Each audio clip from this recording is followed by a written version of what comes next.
Hello, everyone, and welcome to SmashBoxxTV's podcast 308. Terry Miller, the Disc Golf Guy, along with Johnny V, post DGlo. What a great event. Just everything from the condition of the course to the quality of play to the live broadcast, from what I could see of the post-production broadcasts.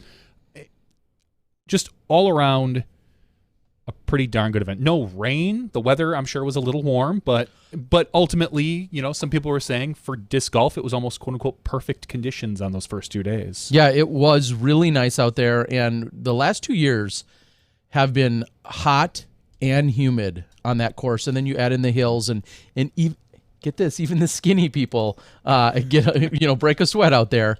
And this weekend, I was kind of expecting some of the same. And in talking to Evan, Camera 3, otherwise known as our reaction cam, who also then hustles around the course tirelessly as the rounds go on. He's the guy that when we find out Chris Dickerson is lighting it up and needs to go, we need someone to run like 5 holes ahead, find a shortcut. He's the guy we send. That's Evan, yes. So in talking to him on Friday, as things were getting started, he said he felt like the humidity really just broke. They had been there for a few days, setting up the course, putting out the course assets, making everything look really nice, doing drone previews, doing all this prep work as they always do, the crew. And he felt like the humidity had really broke for Friday's round, or by the time Friday rolled around. And it was pleasant. It was warm, of course. It was sunny. Yeah. All of those things. A little bit of breeze on that final day, but all in all, it was actually a reprieve from what we had in Emporia and what we had at the Preserve. So it was nice. I was a little concerned because a few days out, it had said rain on Sunday. Yeah. And I was like, we've been, knock on wood, fortunate so far. But. Very thankful that the rain held off. Everything was good in that sense. I had a little rain heading back on Sunday night, heading back around the bottom side of Lake Michigan. But overall, like you said, very, very good conditions. Lots of great scoring that took place out there, and crowned a couple of very deserving champions. And speaking of which, of course, tonight we're going to have, actually in just a minute or two, we should have Eagle McMahon. And he's going to join us, talk to us. We couldn't be more flattered by the idea that as he was walking away after we did the interview, he was walking to get stuff ready to head out, and he just a few minutes after the event had ended, and he said to me, "You need me for Tuesday night?" And I said, "Heck yeah, we do. That's champ." right, we do. So that was very, very humbling and honored that he knew immediately that Tuesday night we'd love to have our champion. And then after he joins us, we're going to catch up with Paige Pierce, and she said, "Get bent." No. Paige is like, gosh, I'm so sick of it now. Paige graciously actually said she had some other things going on. I had talked to her, and she said she could join us. And then I replied back to her and said, "Hey, if you've got some things going on, I have a feeling we have other opportunities to talk to you. What about catching up with Ellen?" And she enthusiastically said, "Yeah, get Ellen on." And so we're excited to do so as well. Ellen, of course, your runner-up, which in some cases, no shade here, but in some cases sometimes feels like a win in itself when you're when you're a runner-up to some of the best people in the world. That kind of feels like, okay, well, you handled the mortals out there, and you couldn't quite take down the beast in Paige Pierce. So Ellen Widboom's going to join us. She's been very gracious with her time in getting things arranged for tonight. So we'll catch up with her shortly after we talk to Eagle. So super glad you guys are here to join us. Ace Run Productions, we see on the board, and I think Ace Run did a little spot with Ellen Widboom, and we're going to see that a little later, right, Johnny? We are. I have it right here. It's all queued up, which is great. So we're gonna check in with. They did probably a one disc, one tip type segment. I didn't get a chance to look at it yet myself, but we'll take a look at that a little later by Ace Run Productions. So thank you guys so much for putting that together and submitting it to us for us to share with you guys tonight. Ellen is the most excitable person on that course. I love to watch her play. No offense to Ellen, it doesn't always look the prettiest when she's throwing. She has like this, when she lets go of it, it almost looks like she's scared sometimes. Some of the reactions she gives, like just weird contortions. And but I think, to be fair, I think that goes hand in hand with powerful sidearm throwers. Because you can I say think the so, exact too. same, of course, of Sarah Hokum and even Mark Ellis, Mark Ellis. Jeff Bennett. Jeff Bennett, yes. But ultimately, like, it's so fun to watch her play. Yeah. You could genuinely tell how excited she was when she was tapping out and she knew she solidified that second place. All right. I just shared with you the most recent Skype address.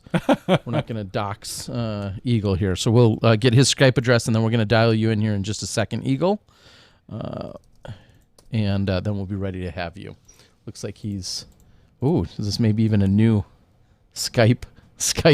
I've said it countless times.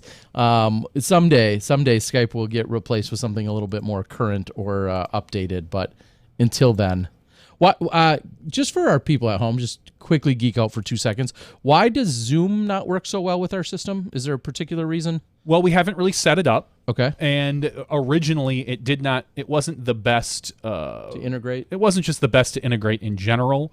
So we have Because, now, I mean, everybody's Zooming, right? everybody is Zooming, but that's just not how we roll.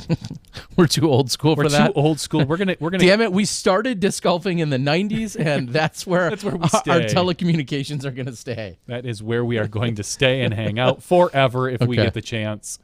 I mean, everything was better in the 90s, right? Ah. That's when Eagle was probably born. In the 90s. Yeah, late 90s. Yes. See? Yes. So probably. clearly everything was better in the 90s. Yeah. We'll go with that. That's all I can go with. He So, was born, I'm guessing, shortly after we graduated from high school. oh, that's so sad. Well, we're going to bring Eagle on here, but first, before we do, I just want to roll this, Terry. No. Eagle McMahon highlight reel. What? I Wow. took some extra time. No, you didn't. I did. Johnny And I V. put together some highlights for Eagle. Eagle's like the second person I've ever done this for. I think Oh Paul my Macbeth gosh. was the first when he came on. Who's that guy? Like Nobody's ever heard of 2 him. years ago, I think I had done this. But with a lot of the new stuff that we have going on, it's actually a lot easier for me to put together these highlights. Wow. Yeah, it's pretty cool stuff. And then we're gonna come. All right, looks like well, okay, that was a good pod. I mean, there's a couple good made a shots few, in I'm here guessing. and this and that, but Wow. Yep. Justin, thank you for the super chat as we're watching a few of these Eagle highlights. I can't hear it. Is there any music going on? I didn't put We anything. need to behind borrow it. some Eagle music. I'm sure he's got something he could recommend. I'm sure he probably does. And then the final, I won? I won? Really? I won? So without any further ado, let's bring on the man himself, Eagle McMahon. How you doing, Eagle? What's up, guys? Thanks for having me. Of No, course. thank you. for Thank you. taking time tonight for us. So Always happy. a couple days in, and I understand a lot of people, the raw emotion of winning a big tournament and then trying to collect your thoughts to have a conversation with me who's, ready to throw a mic in your face. But has it set in, and how does this feel for you for this Pro Tour victory? It was amazing, and it still is. Immediately after the event, I got on a plane and headed down to Huntsville, Alabama. And then the next day, I just took it upon myself to just enjoy the feeling, and I slept all day. So that was pretty great. I felt like I earned a lazy day, and today I'm trying to get a little bit more productive, responding to some of all the congratulations that my fans have sent me. So huge shout out to those guys. And anytime I've ever won a big tournament, it's just cloud nine for a few days, if not a few weeks afterwards. You just feel confident, feels like you did something right. So it feels really great. Well, you've talked about this in our interview, actually, I think right after the event. It's obviously physically demanding. You're talking about those hills and the competition and throwing relatively hard throughout the weekend. But then it's also emotionally and mentally draining. So I can understand the day off, as you said, or sleeping it away or whatever it might be. What do all those emotions, how do they culminate for you? Like, do you arrive at an end spot then? Like, what does that all, eventually manifest into? That's a great question, and I think it's ever changing. I'll tell you what I felt like during DGlo. So usually a tournament starts out for me is I'm pumped to play, first round, and I'd be interested to see this. If you go through all my first rounds, I bet you my first round average is probably the highest. If you average all my first rounds together, I bet you that's where most of my rating points come from. So I always feel confident going in the first round. Coming off practice, I usually make sure I get to a place where I'm confident in practice. So it's time to play the course. And then moving day kind of depends, it's moving day for a reason. And the final round's always interesting. It's depending what place you're in. Like if I'm on chase card, then I'm probably hungry. I want to go out and shred the course. But when you're in the lead, there's quite a bit of added pressure, and you're thinking in many different ways. Your mind's racing.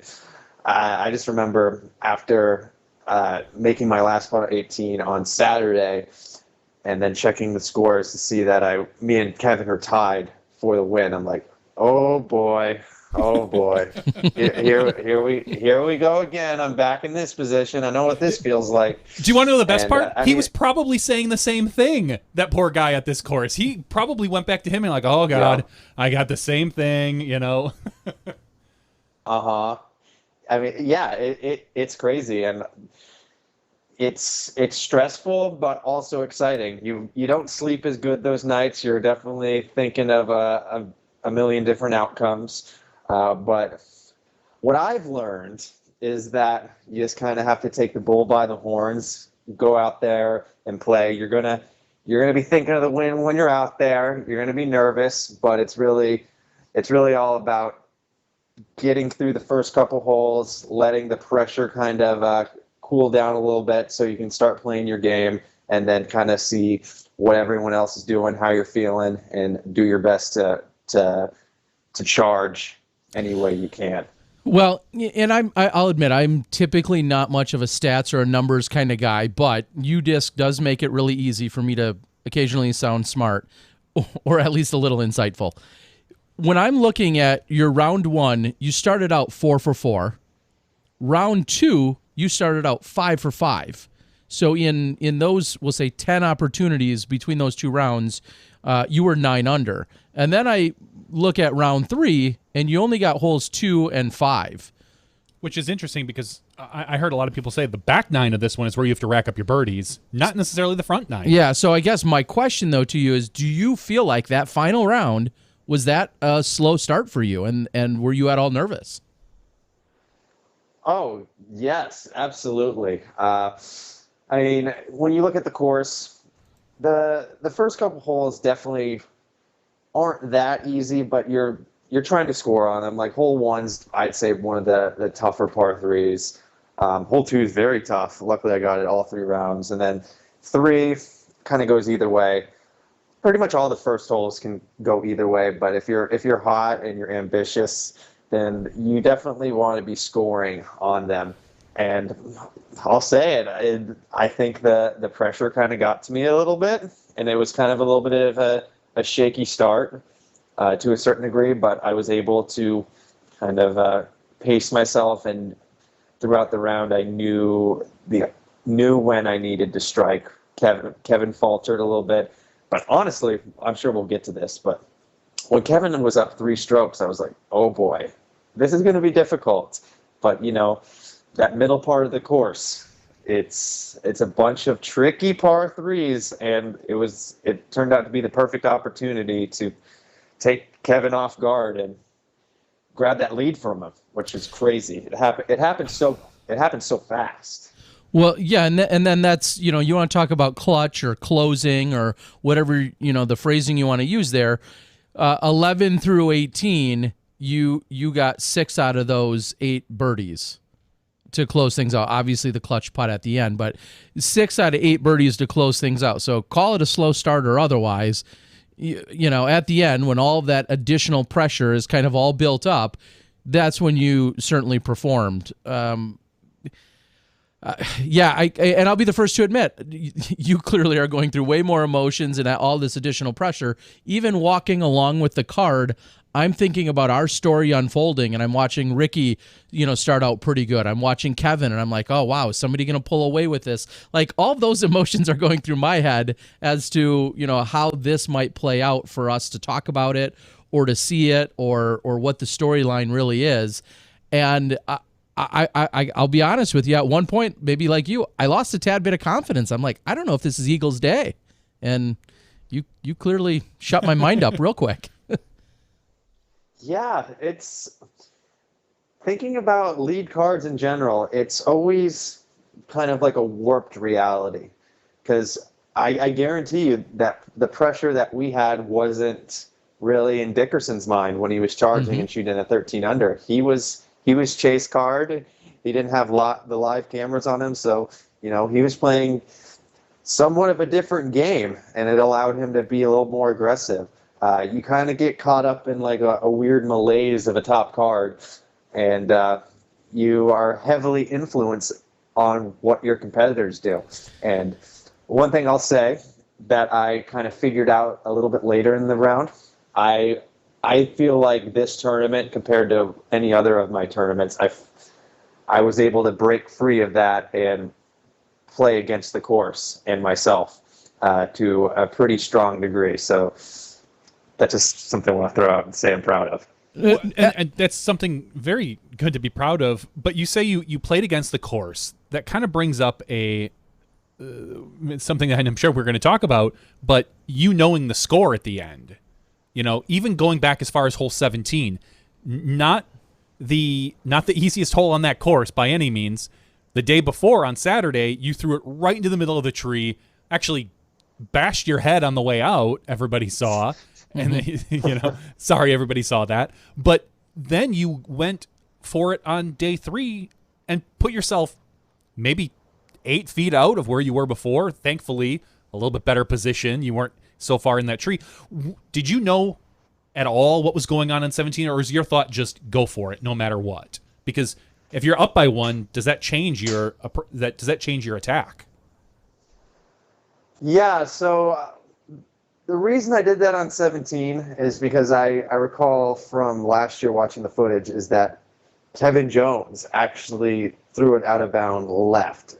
And that's something that I really was trying not to do. So I figured just take my cloud breaker, throw it hard, and I was actually trying to go around that tree, but I just got a little bit low and put it close to the tree. I mean, the second round was right in it, and I didn't really have a shot. But luckily, I pushed just far enough past it to have somewhat of an unobstructed shot, which ended up being really fortunate. I thought that I threw it pretty much in the same spot as yesterday, and that was the end of my tournament for a second. But as I walked up there, spotter pointed my disc, and I'm like, ooh, this is good. This is good. So.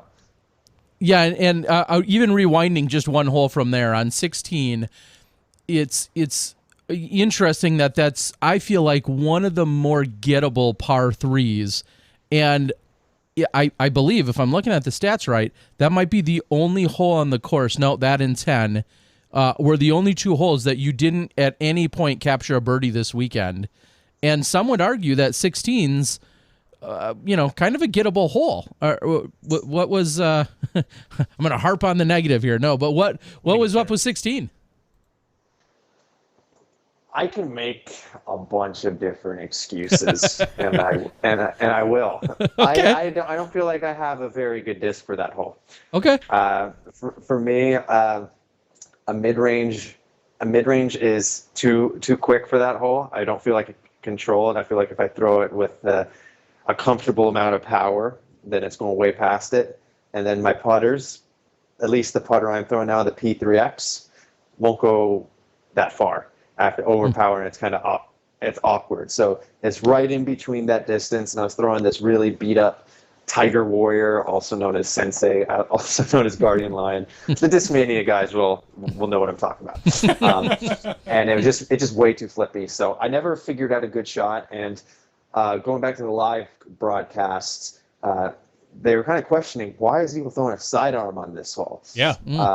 I did a little bit of practice with it in the practice rounds, and I just figured since the wind was picking up, I wasn't very confident in my disc. I could just take an FD3, which is an overstable fairway driver, and throw it firm. I don't have to bother with some awkward, touchy shot. I just wanted something that I could put down the fairway with a little bit of authority, and that's why I chose the sidearm. Okay, yeah, because I don't know if you had chosen the sidearm the day before. I believe you hadn't, and the guys in the booth were really questioning what the reasoning was. So I'm glad you cleared that up for everybody. Going into and plus it's playing to one of my strengths too, of down course, the stretch, and that's something that you definitely want to look to do. So going into 18, where did you think you were at, or what was the information that you had? There's been some discussion online, as there always is. Should the players know, where they stand? Does it change your approach on 18 with the OB to the left? I mean, you're probably throwing a forehand no matter what, but what knowledge did you have going into that hole? Yeah, so just to throw this off, I just thought of this. Usually when we have a crowd, there's scoreboards out there, and since we don't, there's not. So, I mean, a lot of the times the players know just because of that. But we didn't have that, so it was a lot easier not to know. The same thing happened with the preserve. But going into 18, I was basing my position off Kevin.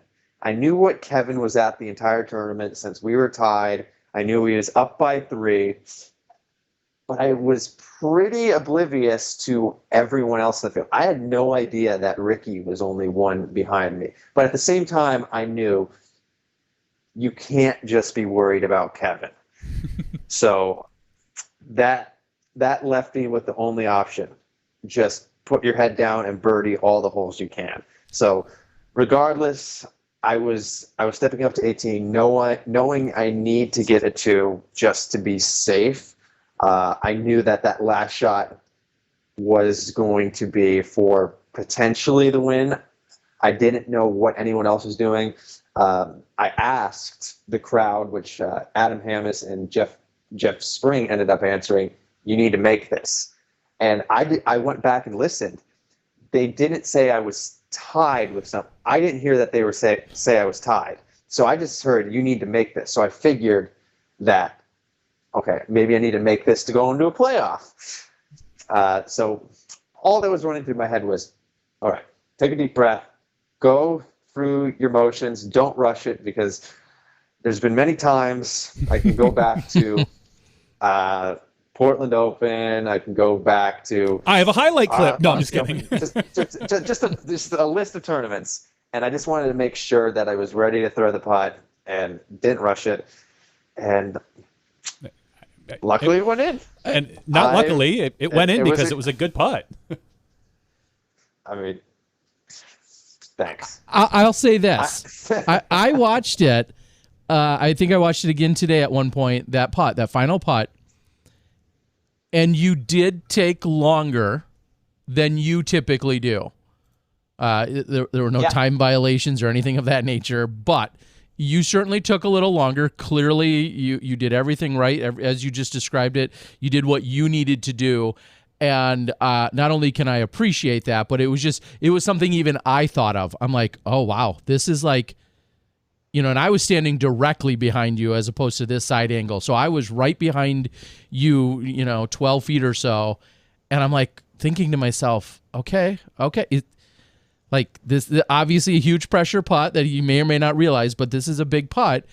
And I was like, wow, this isn't normal eagle timing. And I'm not second guessing at all. I never did. But I was surprised is what I would say about that. And that comes with me watching you guys so much. Like, I kind of pick up on your mannerisms, how quickly someone putts or when they reset or something on the tee. And this was one of those moments even I kind of noticed. And heart of the chains. Did you know it right out of your hand? When I popped it, I was like, oh gosh, I made it. I did it. And it felt good. Just... Like, the craziest thing is in my head, there's just so many little correlations to like things that happened during the week and little things that I thought of that I felt like that helped me get there.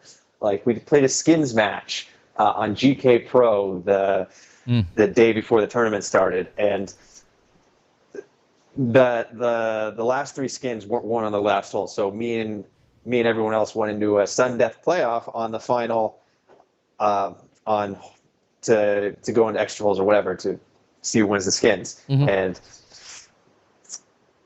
everyone, I make like a 30-foot putt to push a skin to get to the next hole, and I'm like, all right, there's a little bit of pressure there. And then I ended up tying Kevin. We split the skins or whatever. But there was just like these little things that just told me, all right, you're confident this week. You can do these things. And that little extra pump fake or whatever. I was thinking of Nico Locastro actually at the preserve, taking his time, and I'm like, all right, he took his time and he made the putt. So maybe not take too much time, but take that little extra pump just to be sure. Yeah, and I'll follow that up. You talk about other things throughout the week. I knew you weren't going to get shut out from the win this weekend after I watched you literally break down that door. No glass ceilings here or anything like that. You physically and literally broke down a door and destroyed the door at the Airbnb. Tell everyone, in case they missed it on Instagram, tell everyone that story. Yeah, so staying in Ann Arbor, it was Simon Lizotte, Casey White, Terry Roethlisberger, and Chris Clemens. Get back, and it was funny because we went swimming and it didn't have a bathing suit, so I just went in my underwear. Wet underwear, wanted to take a shower. It's like 8:30 or whatever. Wanted to wind down. Go to turn my doorknob and it's locked. And I'm like, what the heck? This is your actual door within the room at the Airbnb, your actual room door, right? And was this Thursday or Friday? I believe before the tournament. I think it was Wednesday. It was Wednesday night. Okay, go on. Sorry. It was Wednesday night, and I'm just like, okay, this is annoying, but I don't think it's a big deal. I sent the Airbnb host a message, hoping to hear back from him. We were checking around the house, checking all the keys, and we found like 3 keys that fit, but it didn't turn. So after a while, I was like, okay, this is getting a little bit frustrating. Watch a lot of YouTube videos on how to lockpick a door, and we didn't have the tools, so we did that for about 45 minutes. Start running out of ideas. I'm looking at locksmiths, and I see, gosh, $100 just to come out, and then extra money. I'm like, I don't really feel like doing that. And what you do in modern times, you go Instagram Live and you help and you ask the people to help you, and then it turns this whole fiasco where we're getting random people on Instagram Live trying to give us tips, and none of them work. And then at a certain point, I think it was Terry Roethlisberger, he starts just banging on the doorknob, and then you just start hearing the doors cracking, and then it goes, and it's like, okay, at this point, get out the butter knife, chip around the door handle, the doorknob, and open it up. Yeah, oh boy. I mean, you murdered that door. Like, you literally, with your butter knife, I sat and watched it. You were just chopping away like it was a mini axe in your hand, and you were chopping away so you could get all the way through. Thankfully, it was a hollow door, a relatively inexpensive hollow door. And that's how you got your hand in there and unlocked it. And so tell everybody the follow up to it, because I assumed you're a good young responsible adult. What was the final conclusion there? So do a little bit of research, and we go to Home Depot. We take the door off, and we realize that, all right, this 80 by 30 door isn't exactly 80 by 30. So we need to figure out how to cut it down, cut the bottom, cut the side.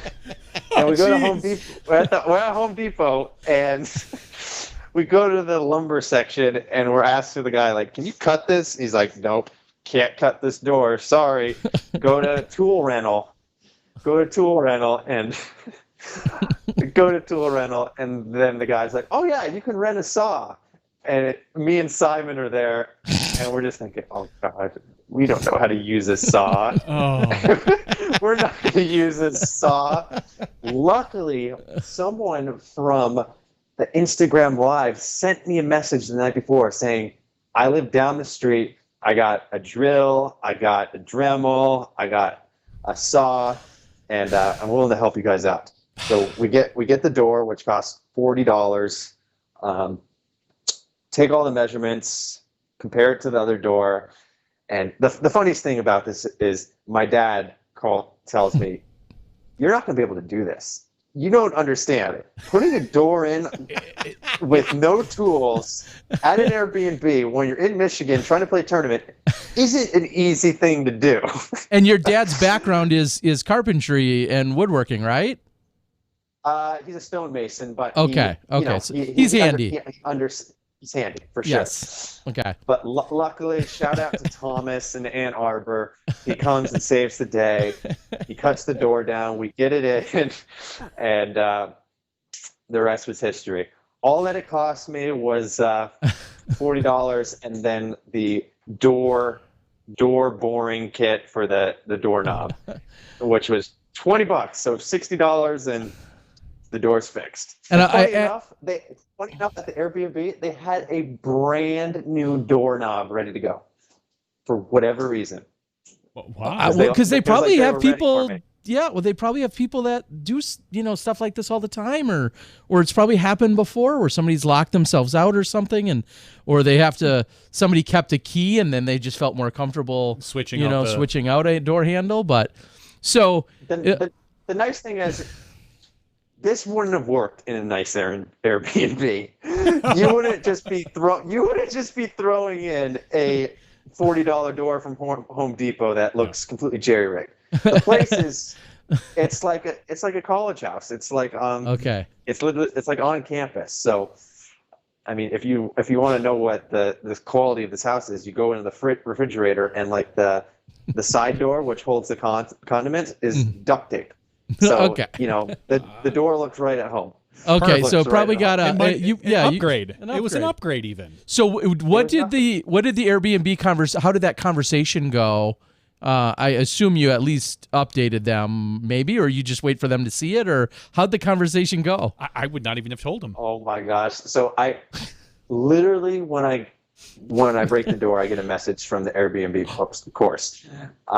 Did they know? Did they have a key? No, they didn't have a key. He said, I don't know what to do. And I told him, I broke the door. Don't worry, I'll replace it. And he's like, okay, sorry about that. I'm glad you found a solution. Okay. Yeah. And I mean, I don't know. There was a few other things about that Airbnb that weren't great. The oven didn't work. Casey White was trying to make pizza bagels, and he made them all up. Going to turn on the oven. No luck. I think you probably had to throw those away. And Chris Clemens downstairs, one of his rules is he likes to pick up the mattress before wherever he goes, just to see if there's anything sketchy. Bed bugs, weird stains. Mm-hmm. Pulls it up, and a knife falls out. Wow! And he's like, okay, this is interesting. And it's not a sketchy neighborhood. It was not a butter knife. But it was like a steak knife. Wow. Okay. But still, you don't really need a steak knife in your mattress. Not usually. I mean that's the Eagle quote of the night. You don't really need a steak knife in your mattress. Yeah, I mean, maybe it was like a scavenger hunt, and that was supposed to be the knife you were supposed to use to then break the door to chop open the door. It was a live clue game. Exactly. The knife in the bedroom with the lefty. Oh my gosh! Whatever it was, it ended up being a great tour story, and it's probably going to be one of my more memorable ones because I always get the question from people: "You got any crazy tour stories, and none of them like come to me immediately. Of course, like when you're talking to something or someone brings something up, something comes to you. But I think this one's gonna be the first one in the queue whenever someone asks now. That's perfect. I can't say it enough. When I'm flipping through Instagram or Instagram stories and you're going on, and then I came across that, and that's how I learned of it myself. I'm so glad I sat there and watched or flipped through it for a moment to just even know about any of it. And I think I had missed it. I didn't see it live, so I was able to watch through and then find out that you ultimately got in. I saw it, I think, a few hours after, and I'm so glad that I did, and that we get to hear that. That's a great story. That story as a result of it. So $40 door, $20 tool, or a $20 kit, couple discs for, what was his name, Tommy? Thomas. Yeah, I gave him the offer, and I told him to make up a card at the Discmania store, and I'll do my best to fulfill that for him. So awesome. He'll come out ahead on it for sure. Absolutely. Well, as so will you Thomas with again. Thomas and Lizzie. They were awesome. You you're do come realize out ahead too with the $37.76 payday you took home. So very nice. Yes, very. One little door is not such a bad setback for that with the win. You do realize, I'm sure you do, because you're that gracious. Your likability, your fan base, your popularity, all of those things kind of coming full circle to getting the help from these fans. Not everyone else in that position would maybe have got the outpouring of support and help that you did. And I think that becomes really also fitting. You're so gracious with fans and with your supporters, and in a time of need, a couple of them really stepped up big for you. And I think that's awesome. No, it really is incredible. Just the fact that I can be somewhere that I've never been before in Ann Arbor, and literally I go Instagram live, break a door, and then the next day someone's there to help me because they saw the video. It's crazy. It's crazy. The disc golf community's got my back. I'm sure that's got anyone else's back who needs it. Whenever I need some sort of service at home, if I'm trying to design a logo, create something, or even get work done, the first place I turn to is the disc golf community, just because it's so vast, and someone's bound to be able to help you out. So you're in Huntsville right now, and what's your future plans look like? Taking a weekend off, then heading to Idlewild? What's the plan for you? Yeah, so you kind of cut out there for a little bit, but I got the gist of the question. I'm in Huntsville, Alabama right now, seeing my little lady. And do you need to introduce her? Do we need to? I mean, she won this weekend. Should we be interviewing her? That's a valid point. I don't know. Do you want to show your face? She's going to show her face real quick. Smashbox exclusive. Please introduce us when she joins us. Hello there. Hi. Hello. And what event? There is. What event and what division did she win? She took down the Rocket City Blast in FPO. She beat 3 other ladies. Wow! Fantastic. Congratulations. Rocket City, that's also Huntsville, and Huntsville. So yeah, it was kind of crazy. Obviously you did the interview, you wrapped things up, and like you said, you had I think a layover in Nashville, and then heading right out. Was everything timed out all right? Everything worked out perfectly for you? Oh, it was like clockwork. Got off the course, jumped in the water, went to the airport, spent an hour there. I mean, it went by so quick just from everything that was going on. I was talking to my dad, talking to everyone. Took a 45-minute flight to Nashville, and then Ratana came and picked me up, and that whole night was just awesome because it's on cloud 9. We both were pumped since we won our tournament. So, I mean, we still are. Still great. So it was a lot of fun. So Johnny was asking though, this weekend, are you taking off, or are you playing in Harmony Bends or anything like that, or are you taking off and then we'll just see you at Idlewild? I'm playing the Sparkman Monster in Hartselle, Alabama. Yeah, that was my next guess. Well, Eagle, Logan Bowers, Jared Neal, Mike Young, Okay. PDGA 7808, Worm. Worm. That's our boy. Worm. That's our boy Worm, We go yeah. way back Chandler with him. Moon. Okay. So there's a few. So where's this being played again?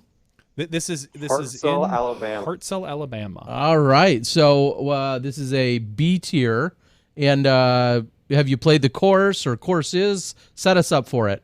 I mean, everyone's on the edge of their seat wanting to know more about the Sparkman Monster. Sparkman Monster. Well, to tell you the truth, I want to know more about the Sparkman Monster too. Well, you know. Okay. So you haven't seen the course yet, or you haven't gotten fully dialed in? No. The course goes in on Wednesday. I plan to head out there Thursday, maybe even Friday. Just get a few practice rounds in.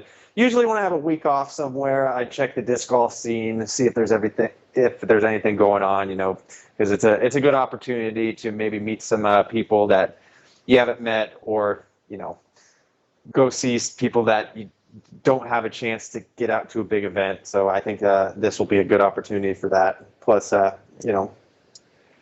what's the minimum first place finish for a B tier? Like $500? Yeah, there has to be. Well, there's in non-COVID days, at least I think $750 needs to be added to a purse. Yeah. So we'll see. And there's 31 open players. So assuming the entry fee was standard, yeah, $500 seems like that. Hopefully that's in the realm of a potential winner's purse. And now I apologize. Your girlfriend's name? She's on the list. Yes, she is. Ratana Meekum. Ratana Meekum. Okay, and I've got to know. I mean, is she ready to go on tour yet too? So the thing, I don't think she's quite ready to go on tour. She says that she's going to consider touring when she beats me in a round. Wow. All right, that's a tall task. So I feel like that's a good goal. If she can do that, then she can compete with anybody. Yeah. I would guess so. Or she could lock you in a room that you can't get out of. She did beat me one time, but she doesn't count it because it was on this 5-hole course in Nashville, Tennessee, and the baskets had holes in them, and it was terrible. Okay. Well, so then after that, up to Idlewild to play in the next Disc Golf Pro Tour event? I'd say there's more than a 50% chance. I really want to get to Idlewild. The thing is, right now, it's pretty difficult for me to travel because I have more of a unique style. I like to fly to events and maybe jump in with some of my friends, and that's great last year, but this year it's kind of a little irresponsible to be flying everywhere and then jumping in with people, staying at random places. So I'm trying to have more of a calculated plan. The people I usually stay with aren't going to be there. Simon, Casey. So it's a little bit difficult. Luckily, I'm a little over 5 hours away from there, and I think Rutano might be able to get off of work for maybe two days. So probably hopefully just drive up there, get a place, and then come back. And I'm signed up for Ledgestone right now as well. If I play Idlewild, then I'm probably not going to play Ledgestone. If I don't get to Idlewild, I'll probably play Ledgestone. So it's kind of one or the other for me. And you've had a love-hate, maybe not so much love, relationship with the Ledgestone event and course. Does that play into it? I have nothing against the courses anymore. Okay. Absolutely nothing. Gosh, be careful what I say. Well, no one's listening. It's SmashBoxx. Let's just say this. Peoria, I haven't been able to have a good experience in the town of Peoria. Okay. And one of the things that is always an issue is that I can never find a place to stay close to the course, and the drive stinks every day. It's 30 minutes to each course, or probably more. So that's kind of the issue. I mean, I played the World Championships there last year, and I mean, I have the course record at Lake Eureka, so I know I can play that course well. It's not that. It's more of just the whole process of getting there, finding a place to stay, getting out of there. Yeah, trust us. We know from the media side from years past, having to go from like Sunset Hills over to Lake Eureka, bounce over to Northwood. It's spread out. It's a Nate runs a wonderful event, but it's not the easiest of the Pro Tour or National Tour events to accommodate. Yeah, to navigate around. Yeah, the courses are honestly, they're the best thing about Peoria. I think they're great. Like Northwoods is championship caliber. Lake Eureka, it does all it needs to do, and it's a great event. I really love what Nate's doing. I voted for him for board of directors. He has the best interests of professional disc golfers, and I'm a big fan of Nate Heidel for sure. I don't want to make him think that I don't like his event, because I do. It's just the whole Peoria thing kind of isn't always ideal for me. Sure. Yeah, I can understand that. And, there's a really long history in Peoria with the Peoria Frisbee Club going all the way back. I don't know if it's the late 70s or 80s, but, it's a very historic town for disc golf and has hosted some of these, great events. But as we're saying, some of the nature of it being a little bit more spread out to utilize all the different parks that are around there can make your accommodations and your travel just a little bit more spread out than what we've kind of become a little bit spoiled with. So I can understand that. Yeah, it's a road warrior event.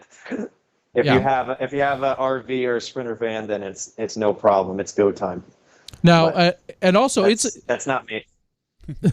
and also Johnny and I were talking about just before we went live tonight. That's one of the few events that's actually 4 rounds this year too. You have 2 at Northwood, you have 2 at Lake Eureka. I know everyone's not quite as burned out on disc golf as they maybe would be in a normal year right now, so it's probably not that big of a deal. But 4 rounds is not what you guys are necessarily accustomed to either, and playing over the 2 different courses. So. Yeah, especially since Idlewild and Ledgestone are back to back. You get done with Idlewild, and then you drive straight to Peoria, and you have 3 days to practice, 2.5 really. So 2.5 days to practice 2 courses. Usually, most people want to get at least 2 rounds in on each course. So that's gonna be a push. So you really just touched on a great point about. You being what you feel like is the most responsible way for you to handle touring and playing here in 2020.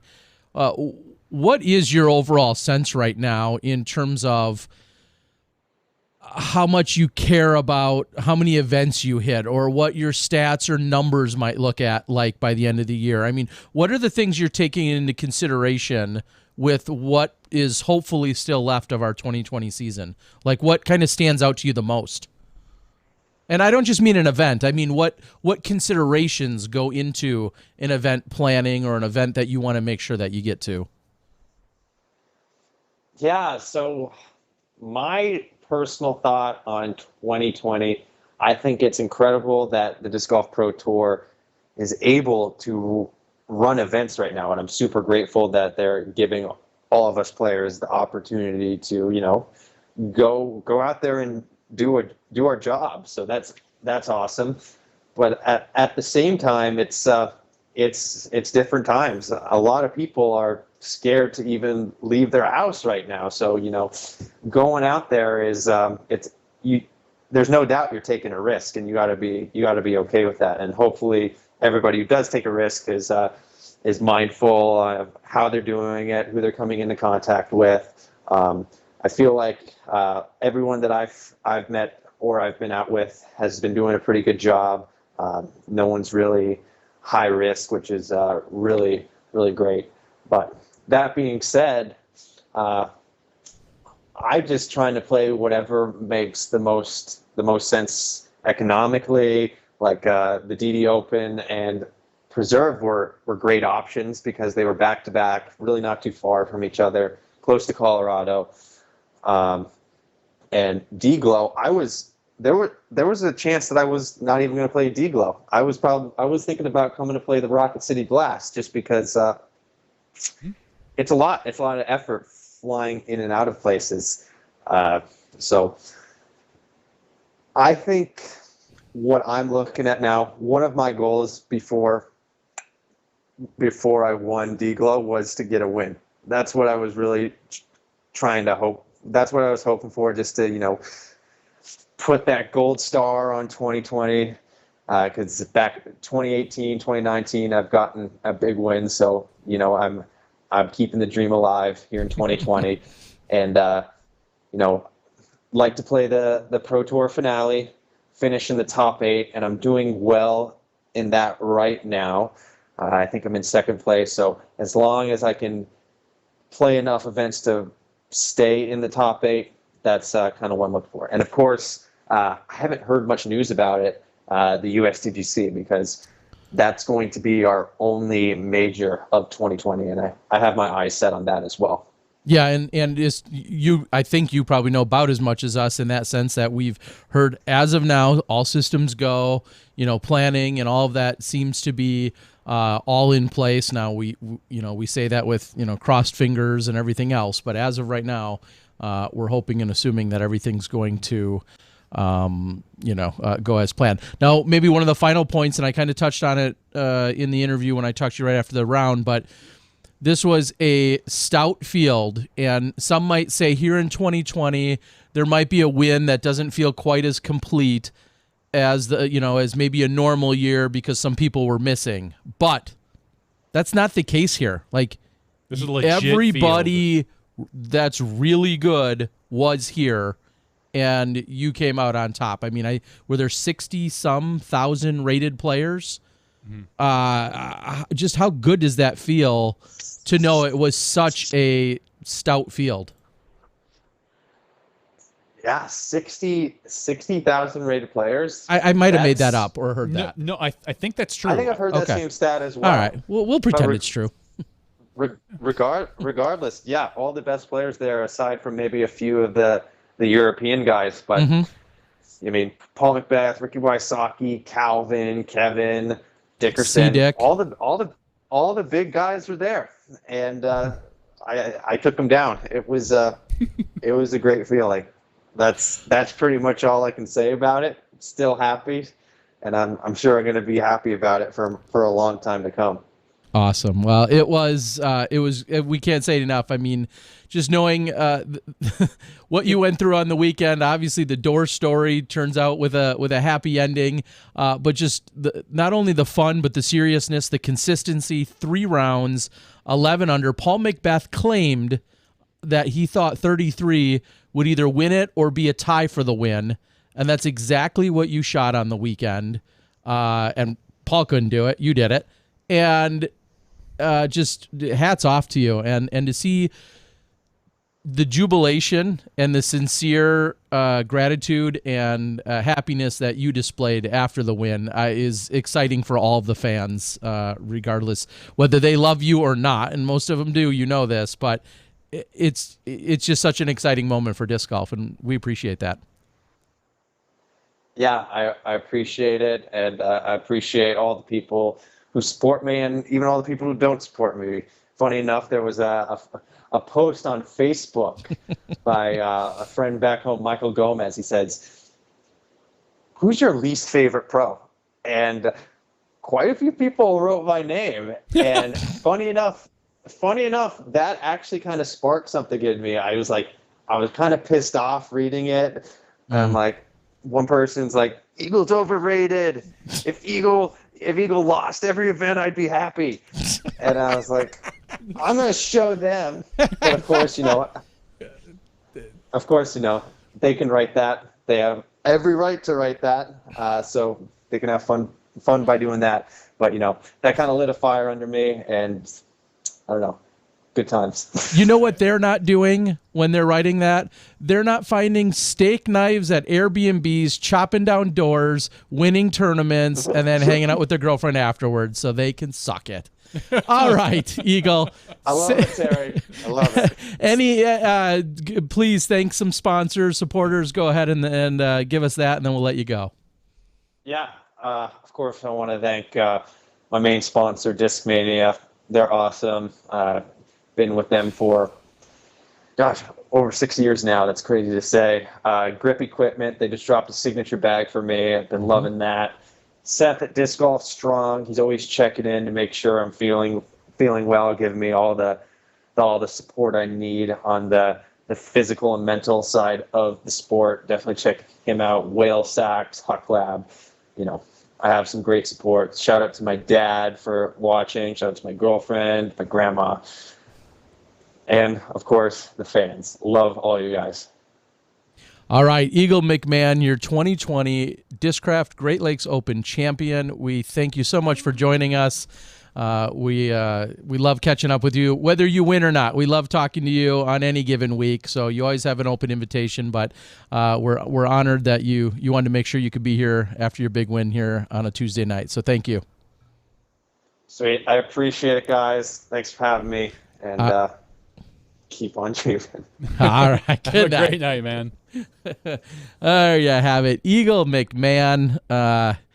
Letting those haters fuel him. And I can't say it enough. There's all the sayings that go along with it about how you're not doing something right unless you have haters and just the 100 cliches that go along with haters. And I do feel like one of the underlying themes to them is if people realize that when you do hate on these players, any player or person, how much more it usually does the reverse. It fuels them. Especially when they can see it. And I get it, like Eagle was saying. Everybody can have a least favorite pro. That's fine. There's for multiple reasons. Maybe you don't like Eagle's style. Maybe you don't like the fact that he broke his hand last year. There's all sorts of reasons why. Like, if you look at it, you could say, like, all right, whatever. I think they're all dumb reasons because clearly we know Eagle is a fantastic person, great golfer, wonderful ambassador to the sport. But it's just, I see things like that online, and I kind of just chuckle at it. I don't get it personally. I don't know why anyone would have a least favorite person. Like, I tend to have favorite people.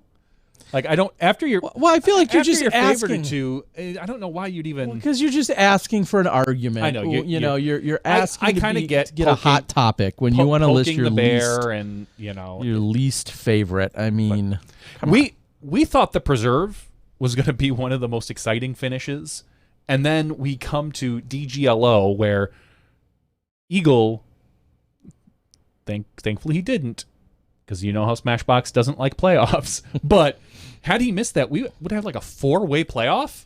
Three or four. There was a chance for 3. There was a chance for 4 at one point. I think it was only going to be 3 though. Because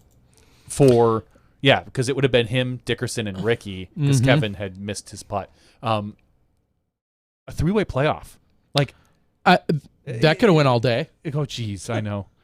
Like, right? 17-18 over and over. Yeah, I guess. I don't think 17 would have been a determining factor. No, probably not. I think we would have seen. I'm sorry. I think 17 would have been the determining factor. I think the opposite. I think you're more likely to see a scoring separation on 1 or 18 than you are on 17. See, I don't know. I don't know about 18. Like, I watched all those guys.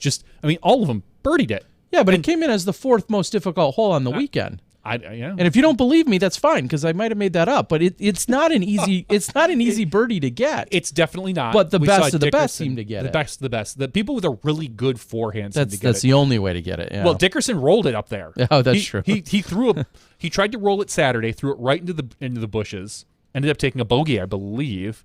And then Sunday, he threw down a perfect roller and put it 20 out or something like that and just hit a putt. Eagle and Ricky just threw perfect forehands up there. It's all right. Awesome to talk to Eagle. We're gonna see if Ellen, I was just talking to her a moment ago, if she wants to dial in via Skype. Well, while we wait for Ellen, let's not wait for Ellen and show the Ellen Widboom 1 disc 1 tip video that we got from Ace Run Productions. It's like this worked out perfectly. While we queue up Miss Widboom. All right, here it is, thanks to Ace Run Productions.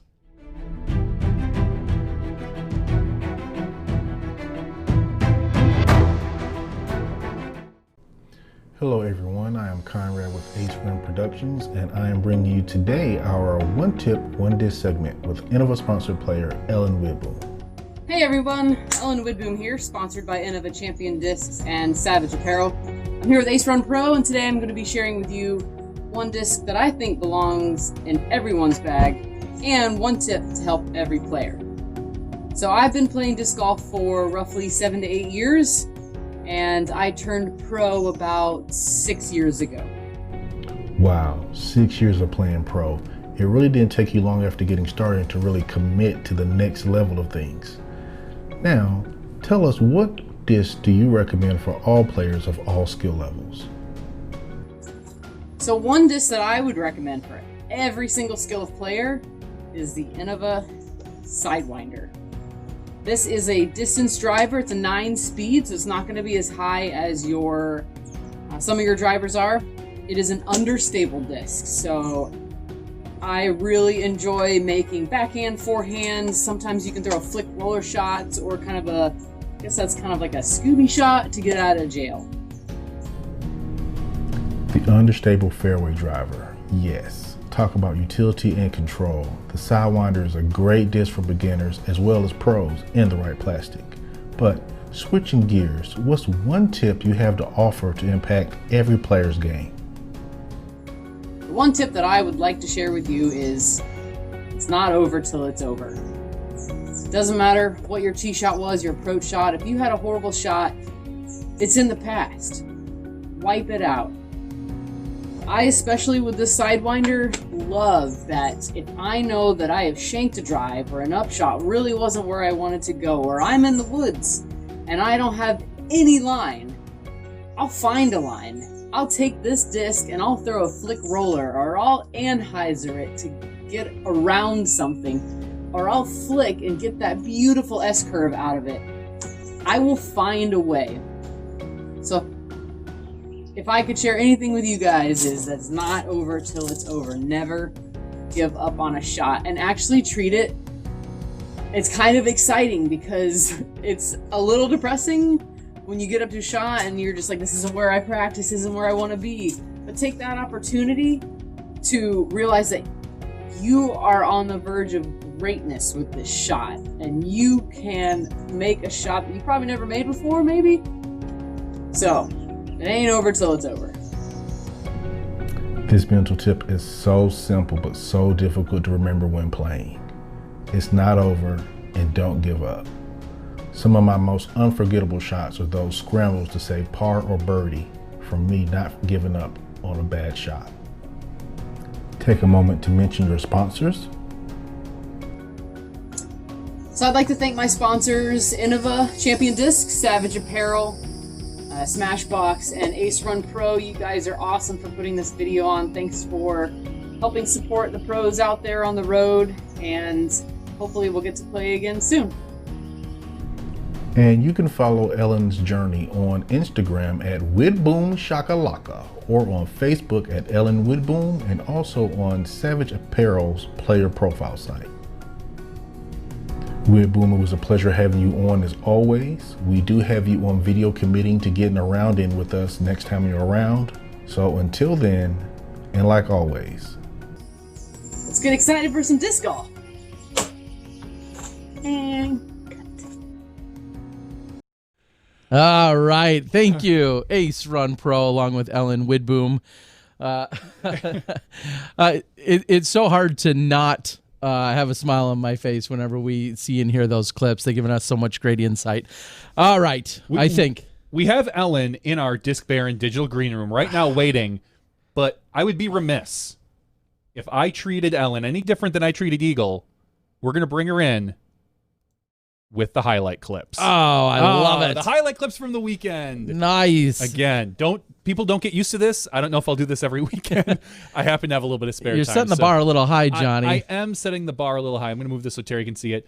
These are some of Ellen's best shots of the weekend that we were able to catch.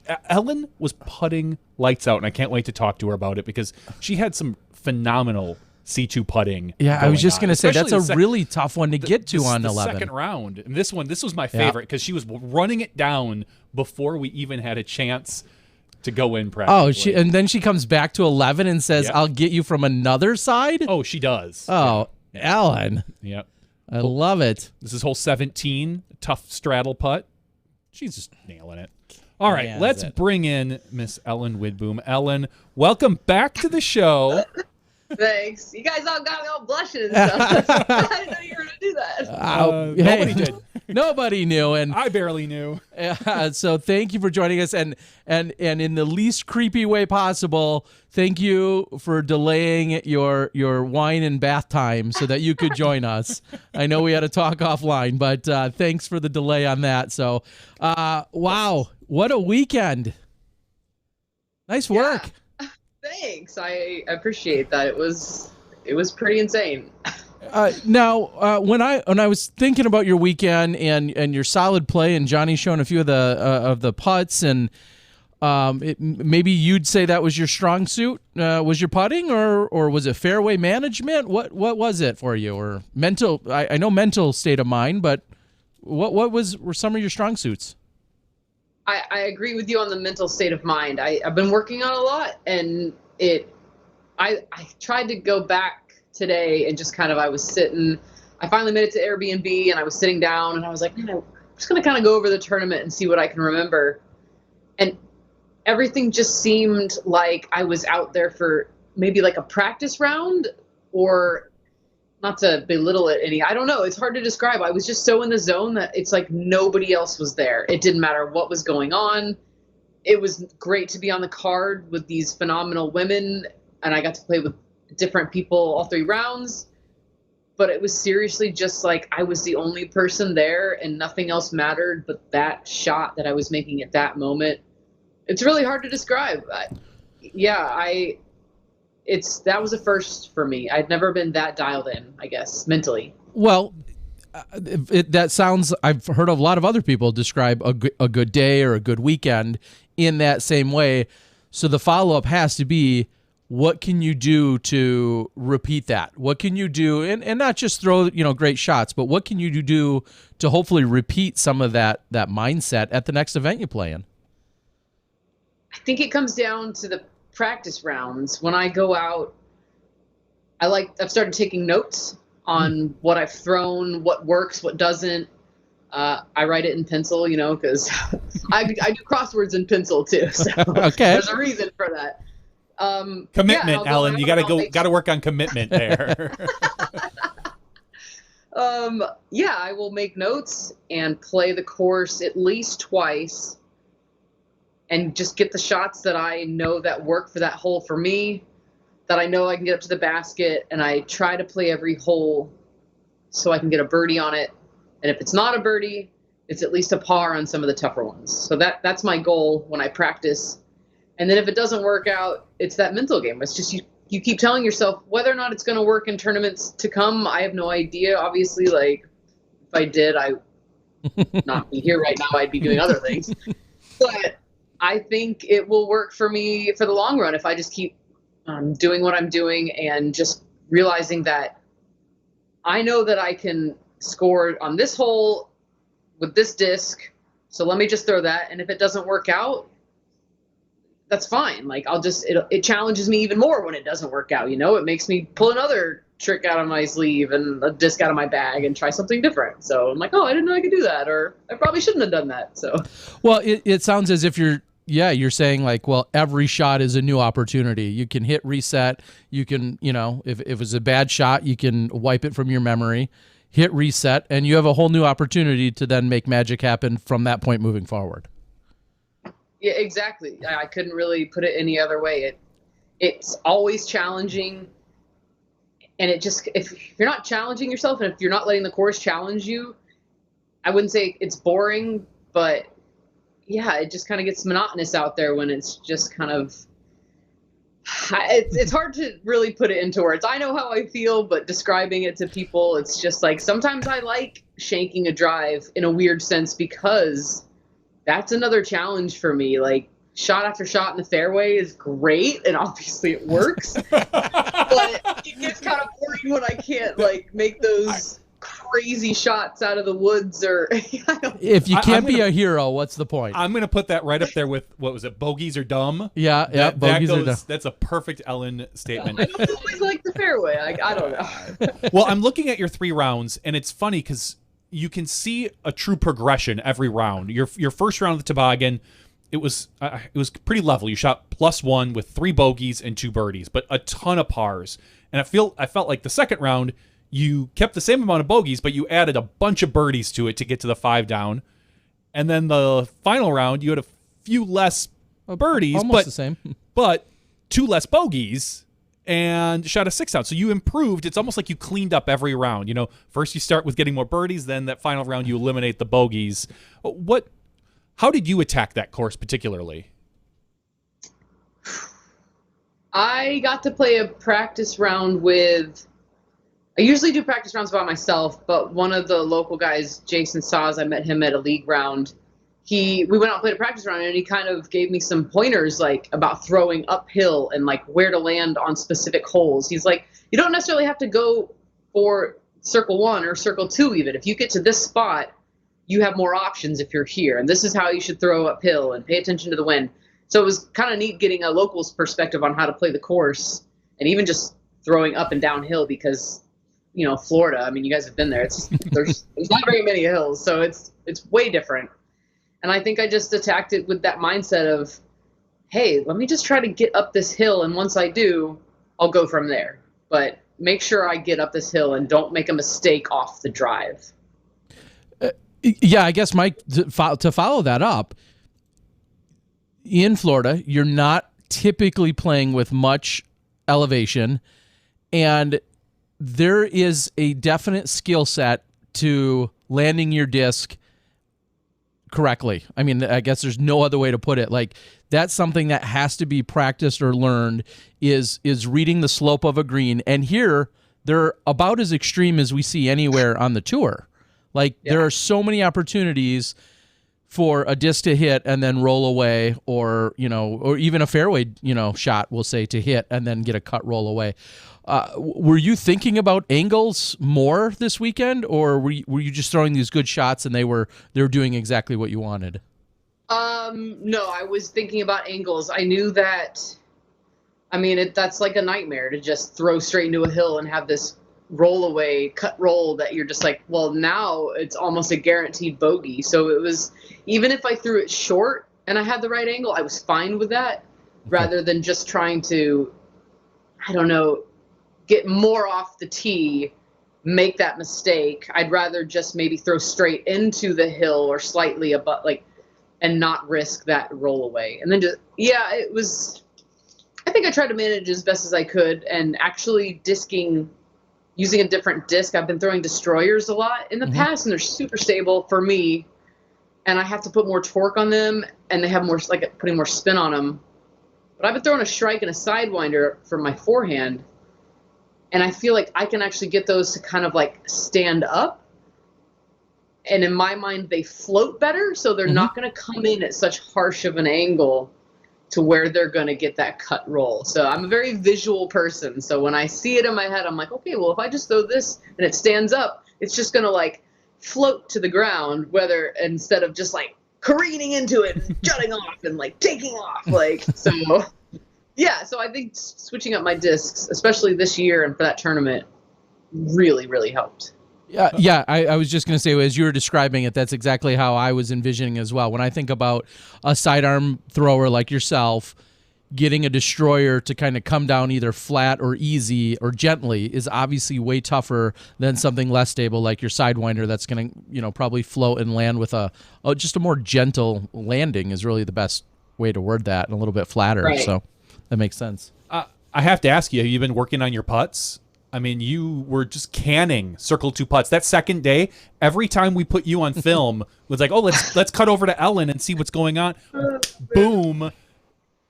Goes the Ellen Widboom. I really couldn't tell you what happened that second day. I guess I've definitely been working on putting. I know that's my one of my weak points. It always has been. I'll putt confident in practice, and then I'll get to a tournament And in my mind, I'll be like, I can't do this. It's such a silly thing to think about, but my lack of confidence during tournaments has always just been half of what it is when I practice. I'm like, no, this is silly. Like, I'm practicing with this forceful putt that I know is going to go in or at least draw a medal to get me there. Why am I not running everything? I know I can hit the basket. And so I practiced that in the second off season at my parents' house. I set up in the yard just like random spots, and I would just walk around and like, I had no rhyme or reason to it, but I would just go for these different shots, and it was so much fun. Like, it was so much fun to run these putts and just make them, and like, this sounds silly, but have like mini celebrations just by myself because I'm making these crazy putts, but it helped mentally for tournaments. It's like, oh man, I've made further putts than this. Yeah, maybe 1 out of like 100, but there's still that one chance that it could go in. So I just know that the more that I run them with the more confidence, the more likely they are to at least draw a medal, and I can at least get that tap in. That's why when I was putting for birdie, I guess, I had more confidence running them because I was like, all right, well, probably worst that happens now I'm going to get the par, so I might as well go for the birdie. With a name with that kind of confidence, and then a name like Widboom, I feel like there needs to be a collaboration. You and Albert Tom, maybe you guys have a conversation about some of your mini celebrations turning into big celebrations. The bazooka. Yeah. I mean, bow and arrow, the quiver and the bow and arrow. I mean, I feel like, maybe that's your next step. That needs to get integrated. He's really saying you can step up your celebration game because you have a lot of mini celebrations. Like my showboat game is just like, come on, subpar. Yeah. I mean, come on. No, I mean, I think it's okay. It's just very subtle. One of my favorite memories from this weekend was, and I didn't get it on camera. We're sitting down. The catch camera is shooting right down hole 18, right through those trees, and I'm watching you in the background dance. It was, and nobody else. Was that the last day? It might have been. I all the days tend to run together for me. I see so much golf, but I was just watching it, and it wasn't on camera. I think we had a different angle. I don't know. We might have been up on the green with the primary camera, and I'm watching. I'm just chuckling. I'm like, I want to cut over right now and let everyone watch Ellen dance. Just, you were behind everybody, behind the tee box, and just like you didn't have a care in the world. I just kind of chuckled. I was like, well, that's cool. I like that. That had to have been the last day. I mean, if you guys don't mind, I could tell you my mindset on 18. Yes, please. So that whole round, the whole last round, and I'm kind of on board with what Eagle does. I don't like looking at the scores. I know some people may have said that came to bite me in the butt at Silver Cup because I didn't know what was going on. But I'm fine with it. Like, I'm no regrets there. Mm-hmm. But we got to 18 and we had to wait. I kind of walked off. I took a couple pictures of hole 17's basket because the sunlight was coming in just perfect and it looked picturesque, and just kind of staying away from everybody and just keeping in the zone. And so I told myself, I was like, all right, well, I kind of know how I'm doing on the card. I'm pretty sure Paige is going to win. She had quite a few strokes on everybody. So I might be in second, but let me just get this drive up there. I've never birdied hole 18. Let me just get it up to where I know that I can get a par, and I'll see what happens. That's all I can do. So I threw my drive. And I was like, all right, it's a little to the right. I'm just going to look at my phone. I'm just curious. Just a peek. So I pulled out my phone and I looked at the scores, and I'm choked up just thinking about it. But I pulled out my phone and I looked at it, and I saw that I was, I think, 4 strokes in second place. And I was just like, I still get I was like, oh my gosh, I'm going to get second place. And so I think that's maybe where the celebration came in. And then I got a little emotional walking up the fairway, and I was like, pull it together, Widboom. You still got to make your upshot and put the putt in. Like, don't hit on a bogey. Don't 6-putt. I know you had like a 4-stroke cushion on the next card, but it was one of the struggles. Sometimes Mo and I, who sits here, he's kind of directing the show, and he likes to like especially on that moment, you're focused usually on Paige as she's going to win, and she putted out, but I watched Paige putted out, and then I think you were next after that, and I could tell when I think I even said this to Terry, I could tell when you putted, just it was one of the best celebration for second place you could see. Like you truly saw how excited you were and how much it meant to you. And all I kept thinking is like, I want the camera on her. And Mo's like, focus on Paige. She's the winner. I'm like, I know, but and I did. Of course I did. But I kept thinking like, but Ellen, look at like she just appreciates. Not that Paige doesn't appreciate it, but we get to see Paige win a lot. Like this is to me. This was something that like it was special. You could tell it was special. And I was kind of a blubbering mess, though. I'm glad you guys didn't really pan over to like hiccups going, and yeah, No, your phone cut out a little bit. Yeah, we lost you, Ellen. Adjust. Can you hear me? Yeah, now you're better. good. That's better now. Okay. Seemed like your phone Sorry. maybe. My speaker just decided to randomly shut off. Okay, there you go. Now everything's good. Go ahead. Yeah, so I'm like kind of all getting all choked up and everything, and I walk away, and and I'm super stoked for everybody, and especially Paige. Like she earned that. It was fun to watch. And Jeff Springs is like, "Are you okay?" And I'm like, I'm fine. They're happy. He was like, I'm trying to talk and like, I'll be okay. He's like, oh, there must be allergies, right? Your onion, someone's cutting onions around here. I'm like, just get it. It was everything that I had held in the whole weekend just finally came to a head. And I thought about all the reasons that I play disc golf and why I wanted to do so well. And my friends and my family and playing amongst the best in the world and the up and comers, like, it just all hit me kind of at once, and you can't hold that stuff in. You really can't. And I still am reeling from it. I still honestly can't really believe it. Well, I can. You played really well. And emotional, choked up. You're all good. And I'll tell you, since we're all sharing hole 18 feels, before the tee on 18, and I'm looking at the scores. And Jeff Spring is 50 feet away from me. I'm off to the side a little bit, and I text him and I said, "What's the payout for FPO?" And he said, I think he said 1,800 for first, 1,200 for second. And then immediately because my mind was already racing, and I'm thinking about, I know you've won some events. I know I've been there and I filmed, an event you won, a dramatic playoff last year in Florida, and. But I was just starting to think about what you've won and what kind of payouts that have come along with that. So then I'm out on the PDGA page and I'm doing a search and I'm doing this and I'm doing that and I'm looking and I see, of course, you've won, very sizable tournaments, but they haven't had this kind of a payday. And the fact that you're taking second and still getting this kind of a payday, of course, speaks to the Pro Tour and the DGLO and everything else. And I think like. That's $1,200 for anyone in any division playing disc golf on a weekend.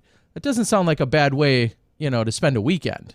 And and I fully believe that whether it's $12,000 or $12, you're happy with your weekend. But that's a nice chunk of change still.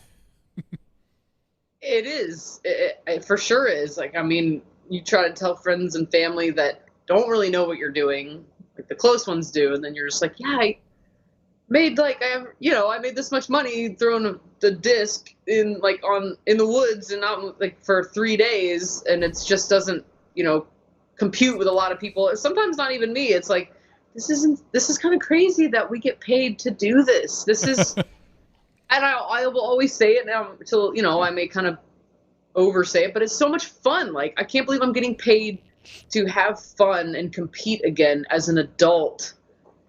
And at this stage in my life, I never thought I would be here, find anything like this. It's a dream, and I can't believe I'm able to live in it. Now, without in any way diminishing anyone, I have to ask, does taking second to Paige kind of feel like still like a win? Because in some ways, or no? I hope that's not insulting, because I know how that's felt when Barry Schultz was the one person that beat me at a tournament. And I was like, okay, well, I beat the rest of us humans. Barry's going to do Barry things. And that's how I felt. So I guess I ask you the same. How good does that feel? What is... Yeah, so I would I see it in the light as, how do I phrase it? So Paige is amazing. I played with her. I got to play with her at Silver Cup too. To see the talent. I've always known how good she is, and to just witness it firsthand. Her game is just another level. Like it's beautiful to watch. I guess I'm not so much in awe of her. Like, I respect the heck out of her as an athlete, competitor, as a human being. Congratulations, Paige. For me, I wouldn't say it felt so much as a win just because I got second to Paige, but because I played the best disc golf that I could have played that weekend, and it ended up that I took second. Like, Sure. I don't regret any shot I made, even though hole 8 got my lunch 3 days in a row because I cannot figure out how to get a stupid par on that hole. I don't regret any shot that I made, and I don't regret how I played. And I'm super stoked, whether it was second place or 10th place. And if that's how I would have played and that's the score I would have gotten, it would have only gotten 10th. That's the best that I think I could have done out there. So yeah, second place is amazing, but winning. Yeah, no, and with that, I mean, looking at the numbers too, Paige shoots 16 under on the weekend. You shoot 10 under. And then when you really break that down, one could say, well, that's just 2 strokes around, difference. Or as, if you really want to look at it, as I said, the first round you shot a 1 over, and then you came back knowing that you could shoot at 5 or 6. You shoot that 5 or 6 first round, you're right there with her. And who knows what that does. Tell me about it. Yeah, I know. Okay, I will. I am right She's now. like, I did the math, Johnny. Shut up. I looked at it, and who knows what that does to her mentality and all that other fun stuff. But you know that in your heart, you're looking at that going, there's room to improve. I could have been there with her. Like, there's it's and then to complete the thought though, you're 6 behind Paige, but then you're 4 clear of some of the other best women in the world of Sarah Hokum, Jessica Weiss, Haley King, who then all finished in that tie for 3rd. I'll ask, and as I'm looking at it, outside of Paige, we've got you predominantly forehand, Sarah Hokum forehand.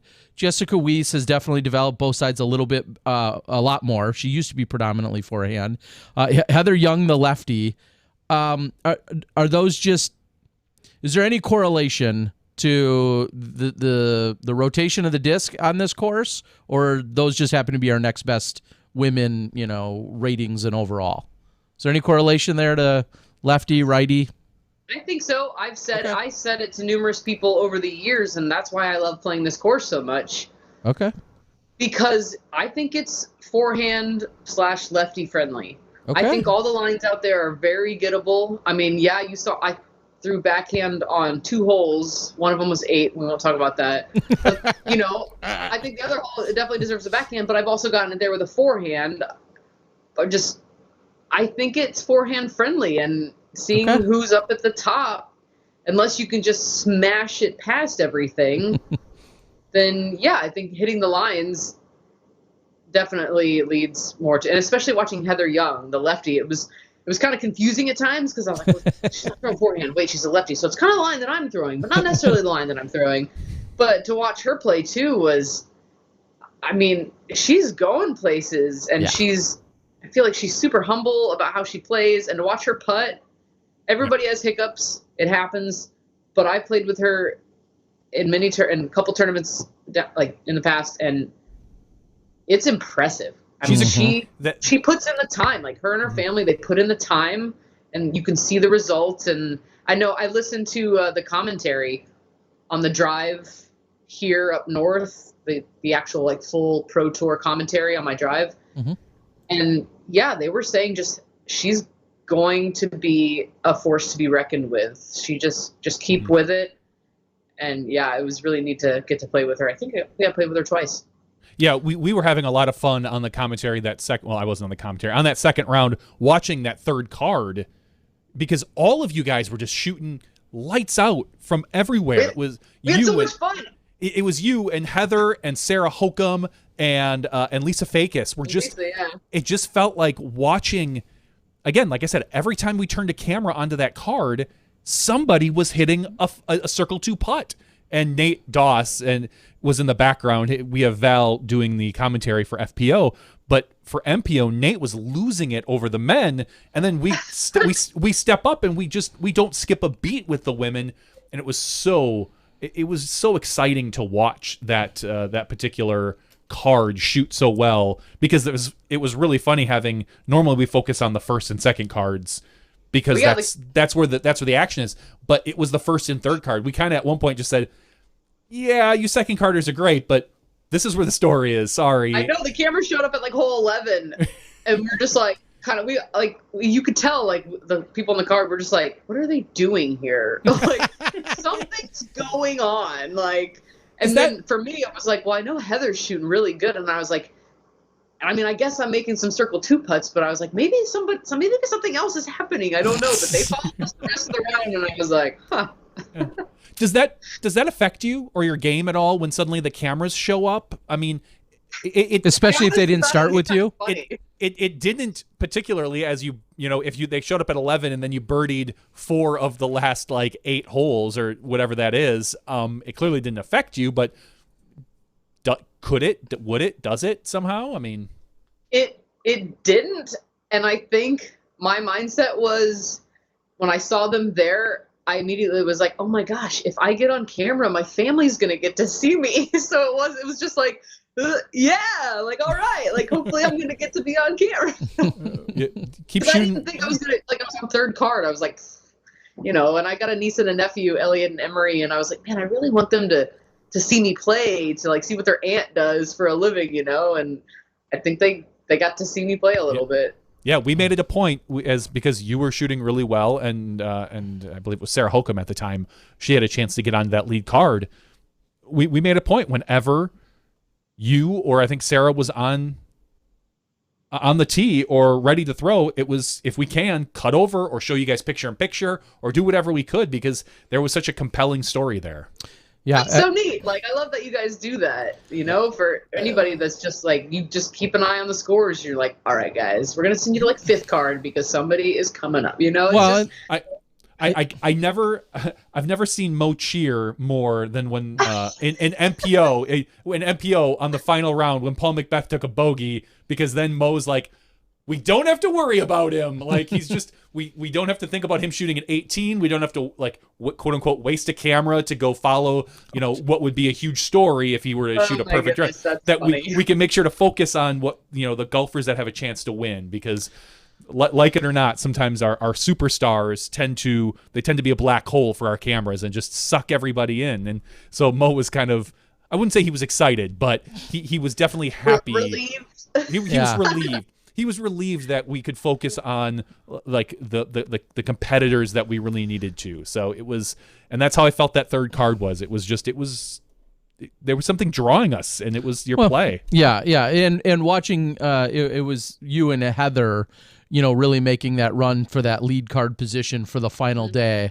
That's kind of been the evolution, and thanks to, of course, the Pro Tour, that's been the evolution of our coverage. A few years ago, we had less cameras, less people, and stories like that might develop, and we would miss it, or just didn't have the opportunity now that we did, that we do now. And so to be able to send off a cameraman or a pair of cameramen to catch up with a hot story that's developing, and in this case, like you said, that was your great play. Now, speaking of the forehands and we'll say the course design, you guys play quite a few tees that are different from MPO, and I also think about yourself and a Sarah Holcomb being forehanders. Do you feel like, I understand the angles. Do you feel like the distances and the challenges are appropriate to make for good golf? Does that make sense? Like where holes are, in the tee pads? Well, just like, where holes are attackable, where you feel like you could get a birdie, bogey, or par on any given hole, that kind of stuff. Like, because there's this non-stop discussion about, are the holes appropriately, shaped and designed and lengthed, which I don't think is a word, length it is now to give us the best, most compelling scoring spreads and the best golf. Do you feel like this course does that? Oh man, yeah. Maybe not the best person to ask that, I guess. I know that there are quite a few other female disc golfer pros that are more invested into. I know that Sarah Hokum even mentioned that she was like really into course design, and she talked a little bit about how, because you get to like that middle stretch and there's just kind of like what they call tweener holes, you know, it's like hole 7 for us. If we tee from the short pad, it should technically still be a par 3. Yeah, nobody's necessarily getting the 2, but the way that Paige Pierce went around the back corner to the right, she could see the basket if it was like the perfect drive, you know, so she had that look at birdie if it was a par 3.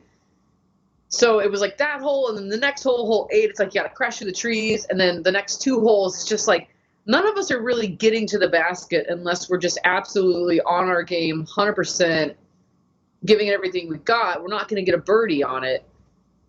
So, but then there were other holes, like I think hole 17 is very gettable, and you even saw Paige Pierce, she got the eagle, right? Yeah. Yes. Yeah, she got the eagle on it. It's like, so it's very reachable for some of us, but I think that it's a fine line between designing the FPO pads for the furthest throwers that are only like the top echelon, and then it's kind of, no offense to anybody at FPO, but the rest of us who just kind of maintain 300 to 400 feet in there somewhere, and we're never going to be able to reach those 450, 480 foot baskets for a birdie. Like it's unfortunately, that's just the nature of the game. So yeah, I think there's a lot more. I hope there's a lot of women that get involved with course design that could be like, hold up, y'all. Like, this is not realistic. Like, I appreciate it that you guys think we could throw that far, but let's just kind of think about this redesign. Like, even if we were to play hole 7 from the men's tee pad, keep it a par 4, I think that would have been awesome, because if you could still get out the gap in a good position, which most of us probably could, the FPO field, out of the gap somewhere, and then still throw it around, I think it could be a par 4, like a legit par 4. Yeah, it's little things, little tweaks like that, but that takes a lot of effort for the staff, too, to be like, all right, now we got to build a whole new tee pad or a whole new tee sign, you know, and maybe it causes more backups. Absolutely. Yeah, there's so many factors. Yeah, and I'm not about. Yeah, I definitely don't have a mentality of the you know what you should do. I'm not in that game of telling others what to do. I do feel like, though, the conversation always can be had, and then from there you can, you know, poke and prod and analyze what you're looking at. I think the one hole that really there's 2 holes that stick out to me personally, not to beat this to death, but I think hole 10 is just a really tough hole to see any women attack. I think even our furthest throwers, I think hole 10 is really tough to consider, maybe even consider a par 3, or I would just love to see the tee just a little closer. I think that does make it more attackable for more women. And then hole 18, I understand it's a challenging hole, but 0 birdies. 0 all weekend for the women, possibly. Yes. Like that tells me, like I and on obviously the final hole of the round and tournament, you'd love to see somebody have a look at, and then I'm sure there were looks and misses, but you'd love to see a birdie. It feels like I know it sounds silly, but it feels like on hole 18 the tournament's done. You can't win it, but someone else could lose it. Like that's like, and that's not necessarily the right mentality to have. But without being able to get a birdie to lower your score, and you're hoping that somebody maybe bogeys it that you can catch up. Right. But yeah, those 2 holes just, and again, I'll let it go, and I'm not second guessing anyone, but those are just 2 holes that off the top of my head from an FPO perspective, I look at those numbers or think about those numbers and think, okay, I'm guessing there were very few, if any, birdies on 10 for the weekend. I don't see any as you're scrolling through. I think the best chance for that is the powerful players to throw the backhand ante shot like the MPO field. But like you said, I think even just thinking about it now, a shorter tee pad maybe 50 feet forward and slightly to the left so that we can maybe make that gap, but you still stand the chance of a rollaway if you go for it. Bingo. So it's risk and reward, but I think that would And that would even make it more fun because on that hole, like, you're literally just trying to get par and not make a mistake. And it's just like, all right, let me just get through this hole. Like, Exactly. I know I'm not going to get a birdie, so it's those birdie opportunities. Yeah, I agree. I feel like there shouldn't just be holes where you're just like, well, yeah, I know, like, there's no chance for a birdie really, so let me just get the par and move on. I feel like every hole, not every hole, but especially holes like that's so well designed on the hill. Like, there's so much danger when you go for it. There's no out of bounds, so you can really go anywhere. And then you're just like, oh, let me just dink it here and then put it up there and then walk all the way up the hill to tap it in and then walk all the way back down the hill. It's just, you're just like, all right. So much work for so little payoff. So one thing that I've loved about your approach to our game and touring around these last few years is you definitely aren't afraid to go off the beaten path. You're not necessarily just following the biggest events or a specific tour. Of course, those I think are maybe a guiding light of some degree, but you'll stay in a state or in an area for an extra week or two, and you'll go off the beaten path to go find, your own events or take the weekend off. Do you still have that mentality, and do you see that kind of being your game plan moving forward? Did I summarize it correctly? You did. I think I really enjoy. Last year I did a bunch of random events. I think for me the sport of disc golf was like, I just want to go to as many states as possible, play as many courses as possible, and especially like if they're A tiers and B tiers, it's a bonus. Like I played a bunch of C tiers I think last year, but it's really, I want to meet new people. I want to meet more women that play disc golf, and like I think it's I know that I would have been really excited when I was playing AMs if one of the top pro, not that I'm a top pro, but if one of the pro women had come to play like an obscure tournament and be like, oh my goodness, like they're here, like I'm gonna go talk to them, because not a lot of people get to meet the FPO players because they stick to the bigger ones, and I just feel like there's so much more out there. And yeah, the money is in the pro tour and the bigger events and stuff, but there's just something about going to a course and playing with the locals, and when we used to go to players parties and meeting everybody and just, chewing the fat with people and getting to stay with the people that love disc golf, and so I think that this year obviously is different for everybody. I would like next year to probably play different tournaments as far as the bigger ones go. I don't know. I really like Wisconsin and Michigan area. Last year I spent about a month up here exploring and playing some different ones, and not necessarily going out to Oregon and California, even though I do miss it. But some of those courses, they're for the big arms, and for me, that's not my style of game. I really enjoy the woods and technical shots. And so to just be on a ball golf course throwing drive after drive for me is not fun. It is not enjoyable. And it just kind of seems like it's all about, for me, it would be like, okay, well, why am I here? Like, am I here because there's good money in this tournament, or am I here because I'm actually enjoying myself? So I've been asking myself that question. And that's why I find myself at some smaller tournaments in different states. So I think I'm just going to kind of keep switching it up. As long as Innova is okay with me switching it up and just trying to play as many as I can, no matter where they are, then I'll probably keep doing that. Which is really funny because I think like 10 years ago, we all kind of had this maybe a knock on Wisconsin that we almost didn't have any true par fours in the state. Like, seriously, like, other than Highbridge Hills, which I think has a few up there, which that's Canada. It's barely Wisconsin. Yeah, we almost don't claim it. There were almost no real par fours in our entire state until not High Stand. Token Creek really came along and changed that a little bit. But we have so few in this state that it is kind of silly.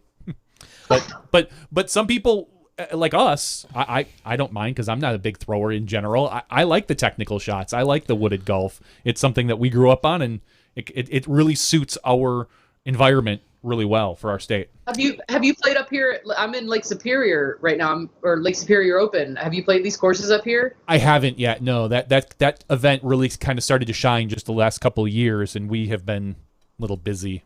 But it's one of those events where I've heard it's really good. I've heard it's Yeah, really you're nice in course. Mount Dulac. Is that correct? Up there for the Lake Superior Open? Yes, and I played it 2 years ago as one of those random tournaments that just kind of drew me in, and it's unbelievable. It's changed a little bit in the format for this year, and Holly Finley's actually coming up to play it. There's a lady from California that I know, Jenny, that she's coming over, and I think there's like 2 locals. So there's 5 women that are going to play it, and it's just so I keep using the word magical, but I love like the woods, and you just go back there and there's ferns and moss and overhang, and the sun comes through the trees, and then you're on a ski slope throwing over and up and down and across. And yeah, I told myself 2 years ago that I was going to come back, if not last year, this year. So that's why I made the drive all the way back up again. People are like, why are you going all the way up to northern Wisconsin? I'm like, you guys don't understand. Like, you should come play. Yeah, and I want to throw it out there. Someone even asked on the board. High Bridge Hills, also northern Wisconsin, the site of the 2007 Pro Worlds, and that has undergone a new owner, and we've talked about him, and we'll have him on the show at some point. Tom Wintz, Mountain Man, as he's known, and they are completely revamping and pumping all new lifeblood and people and resources into that property. And wow. You're talking a couple 100 acres. You're talking 4, 5, 6 courses. It hosted Pro Worlds in 2007, and then there was a very sharp decline of it for a number of years. And now, just in the last couple of years, Tom and the crew up there, Brian Lagerin, who is a TD this weekend. So phenomenal place. That's a place you have to get to now that it's getting revived. And then also we'd be remiss without telling you to get over to Sandy Point. Mike and Michelle Cousins. It's on the list. A place Johnny and I have been visiting since the mid '90s. And truly just one of our favorite Magical. places and great people to visit. And Holly could, talk your ear off about it as well, because I know she rightfully enjoys being up there. So you're in a good space. So you play up there this weekend, though, at this event, the Lake Superior Open. And then will we see you down at Idlewild, and then a little backtrack up to Ledgestone, correct? Ledgestone? Yep, I do those. Do that. Actually, Holly's been nice enough I got to stay at her house last night. She's like, yeah, if you need a place to stay, it was almost like a halfway point. Yep. So I had to stay there, and I'll stay there again on Monday night coming through. But yeah, it was worth the detour, and then I'll be at those 2 events. And I didn't play Idlewild last year, so in my head, even just now, I already know some of the holes like that I want revenge on. And I don't think I played very well at that tournament at all. Like, that was the year that I was just like, whatever. Like, I'm just gonna play and have fun and whatever. I was just kind of like, la la la. Widboom's here, So I'm definitely gonna take it more serious this year. And I have a couple of ideas that I want to do on some holes and shots I want to work on. So I'm looking forward to it. It's a really fun course. It's challenging, and yeah, anything could happen. So, and I got a really cool Airbnb that I'm staying at. That's I think it's 10 minutes from the course. So nice. Now I have to wonder: is there you take things so well? You have fun, but you take things serious, and you're so dedicated and driven. But with that last voice and the hands, is there a spacey Widboom alter ego that we should know about? Is there like a super crazy spacey one, or no? If you get to know me well enough, there is a super goofy side to me, and I do like to do voices. And I always thought I was going to get into like Muppet, the Muppet, but I always thought I was going to get to do like voices and puppetry and stuff, and just be behind the scenes and be goofy. So there's definitely that side of me that comes out if you know me well enough. I think I'm just so tired right now that I'm loopy that it's just kind of coming out. We love it. Well, thank you. No regrets. I did want to clarify for those that watch the Seth Meyers show. It looks like you're up in Seth Meyers' attic right now, where he normally films his show. No, you're not up there. Oh my goodness, that's so funny. No, this is. It's kind of a English themed Airbnb guest suite. It's like the third story of this house. I had to climb up like 35 stairs attic, to get up here. But it's really nice. Like everything's kind of in one space. It's like the bed's right behind me, the bathroom is right there, the TV is on the other side, the kitchenette's right over there. So I love spaces like this, and I booked it like 2 months ago, and I was like, this is ideal. It's 20 minutes from the course, and it's just kind of my own space for a week to, gather my thoughts, relax. So yeah, it's a little creepy, but it's pretty nice. I don't know about creepy. You described it. That's how it's got kind of a shining look, a little bit, but I get that. A little bit. So a lot of people, we saw you in the last couple of years, depending on how schedules worked out and whatnot. We saw you pick up a camera and maybe head out, and usually it was with Central Coast, I think is who it typically worked out with, but you've picked up a camera and gone out and filmed. You've also, a number of times, whether it's for the Disc Golf Guy channel or for the Disc Golf Pro Tour, you've done some commentary, and people are calling for a podcast. Where is the Ellen Widboom show and her friends, puppet friends, her puppets, and her puppets? Where does this where does the media career take you? Well, first of all, can I get the names and numbers of those people who want me to do a podcast? Okay. I don't know who those people are. They're calling for it. His wife, they're like, you should totally get a YouTube channel, like do a vlog or something, and and I love stuff like that. Whether or not I'm good at it, I've always enjoyed kind of relaying experiences to people because I have a lot of them. I feel like as much as I've learned from other people, I feel like people could learn from stuff that I've done that people shouldn't do, like things on the road and just life lessons that I could, I don't know. So served in the military, served in the armed forces, right? Right. I did 10 years in the military, and it's a lot of stories there, a lot of knowledge. It's kind of helped shape who I am now and some of the discipline that I have and some of the lack of discipline. But I feel that if I set the time aside to do it, I would definitely do it. I think the trouble is maybe getting started in doing it. That's always the scariest, hardest part. It's not failing, but not knowing how to do it or the resources. So possibly in this off season coming up, I'll look into something along those lines, even if it's just like random videos on YouTube that could just be silly, funny, goofy stuff. Because I do it anyway, just there's never a camera on me. Well, you've got two fans here in Wisconsin that know a little bit about media. So if you ever have any questions or need any help or want to kickstart, just holler and we'll hook you up with whatever you need. And we would love, and we've kind of discussed it briefly, but we would love to see the SmashBoxx media network grow in a sense. So if you had a podcast that you were headlining, and whether you had guests or you did it on your own, and then it was integrated into being on the SmashBoxx platform and whatever we can do to assist, that invitation is, and that offer is certainly out there for you. So. And I appreciate that. Thank you. I really do. I gotta have a backup plan. That's all we ask for in life, is we can be somebody's backup. Those are life goals. No, I meant my. No, I know. I'm just giving you a hard time. So, you talked about your how you approach touring, and we kind of asked Eagle the same thing, that clearly everything's crazy in 2020, but what are you looking at for how you're approaching the rest of this year, which is, constantly in limbo. We understand that. But what for you makes you decide, okay, here's where I'm looking to go, or here's an event I want to seek out, or, these are the 10 biggest ones that still exist, so I want to make sure I hit those. What's kind of your mentality in this crazy 2020 season?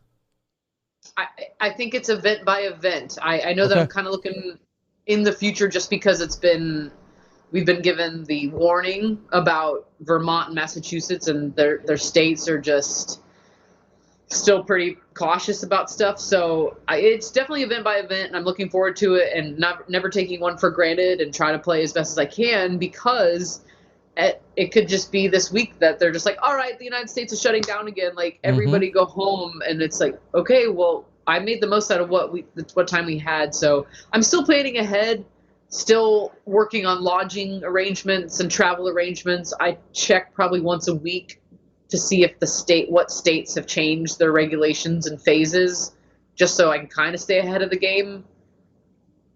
And, having a backup plan of if it all does stop this week, next week, whenever, where can I go? Where should I go? Where should I go? And do I have the means to do it at that time? So I think I'm just being super safe about everything. And people may say I'm being over safe by wearing a mask almost everywhere I go, out on the course, into the bathroom, gas stations, even if I'm pumping gas. If I'm being overcautious, that's fine. I'm not harming anybody. I'm not harming myself. And if I get sick, that would suck, but it would even suck worse if I got somebody else sick because the asymptomatic thing. So, yeah, it's a tough spot we're in, man. Mm-hmm. You just never know, and a lot of people don't know what's going on. So the least we can do is wear a mask, people. Just wear a mask, please. That's all I'm going to say. I got to say about that. I know, and I constantly, as I saw yet more bickering on Facebook, I constantly personally keep going back to even if wearing one is 100% useless and bogus, what's the harm you're doing? Yeah. You're still not hurting anyone. Yeah, I mean, come on. As someone in the gas station told me today, I said, I was wearing one. I had to go into a gas station, and a gentleman, I said, how you doing? He's like, good, till I saw your Cubs mask. I'm like, all right, shut up. Boo Cubs. Anyway. Boo Cubs. All right. Yeah. So going back to that real quickly, in terms of travel, have you had conversations with B&Bs? Because you've always kind of been a B&B kind of gal, right?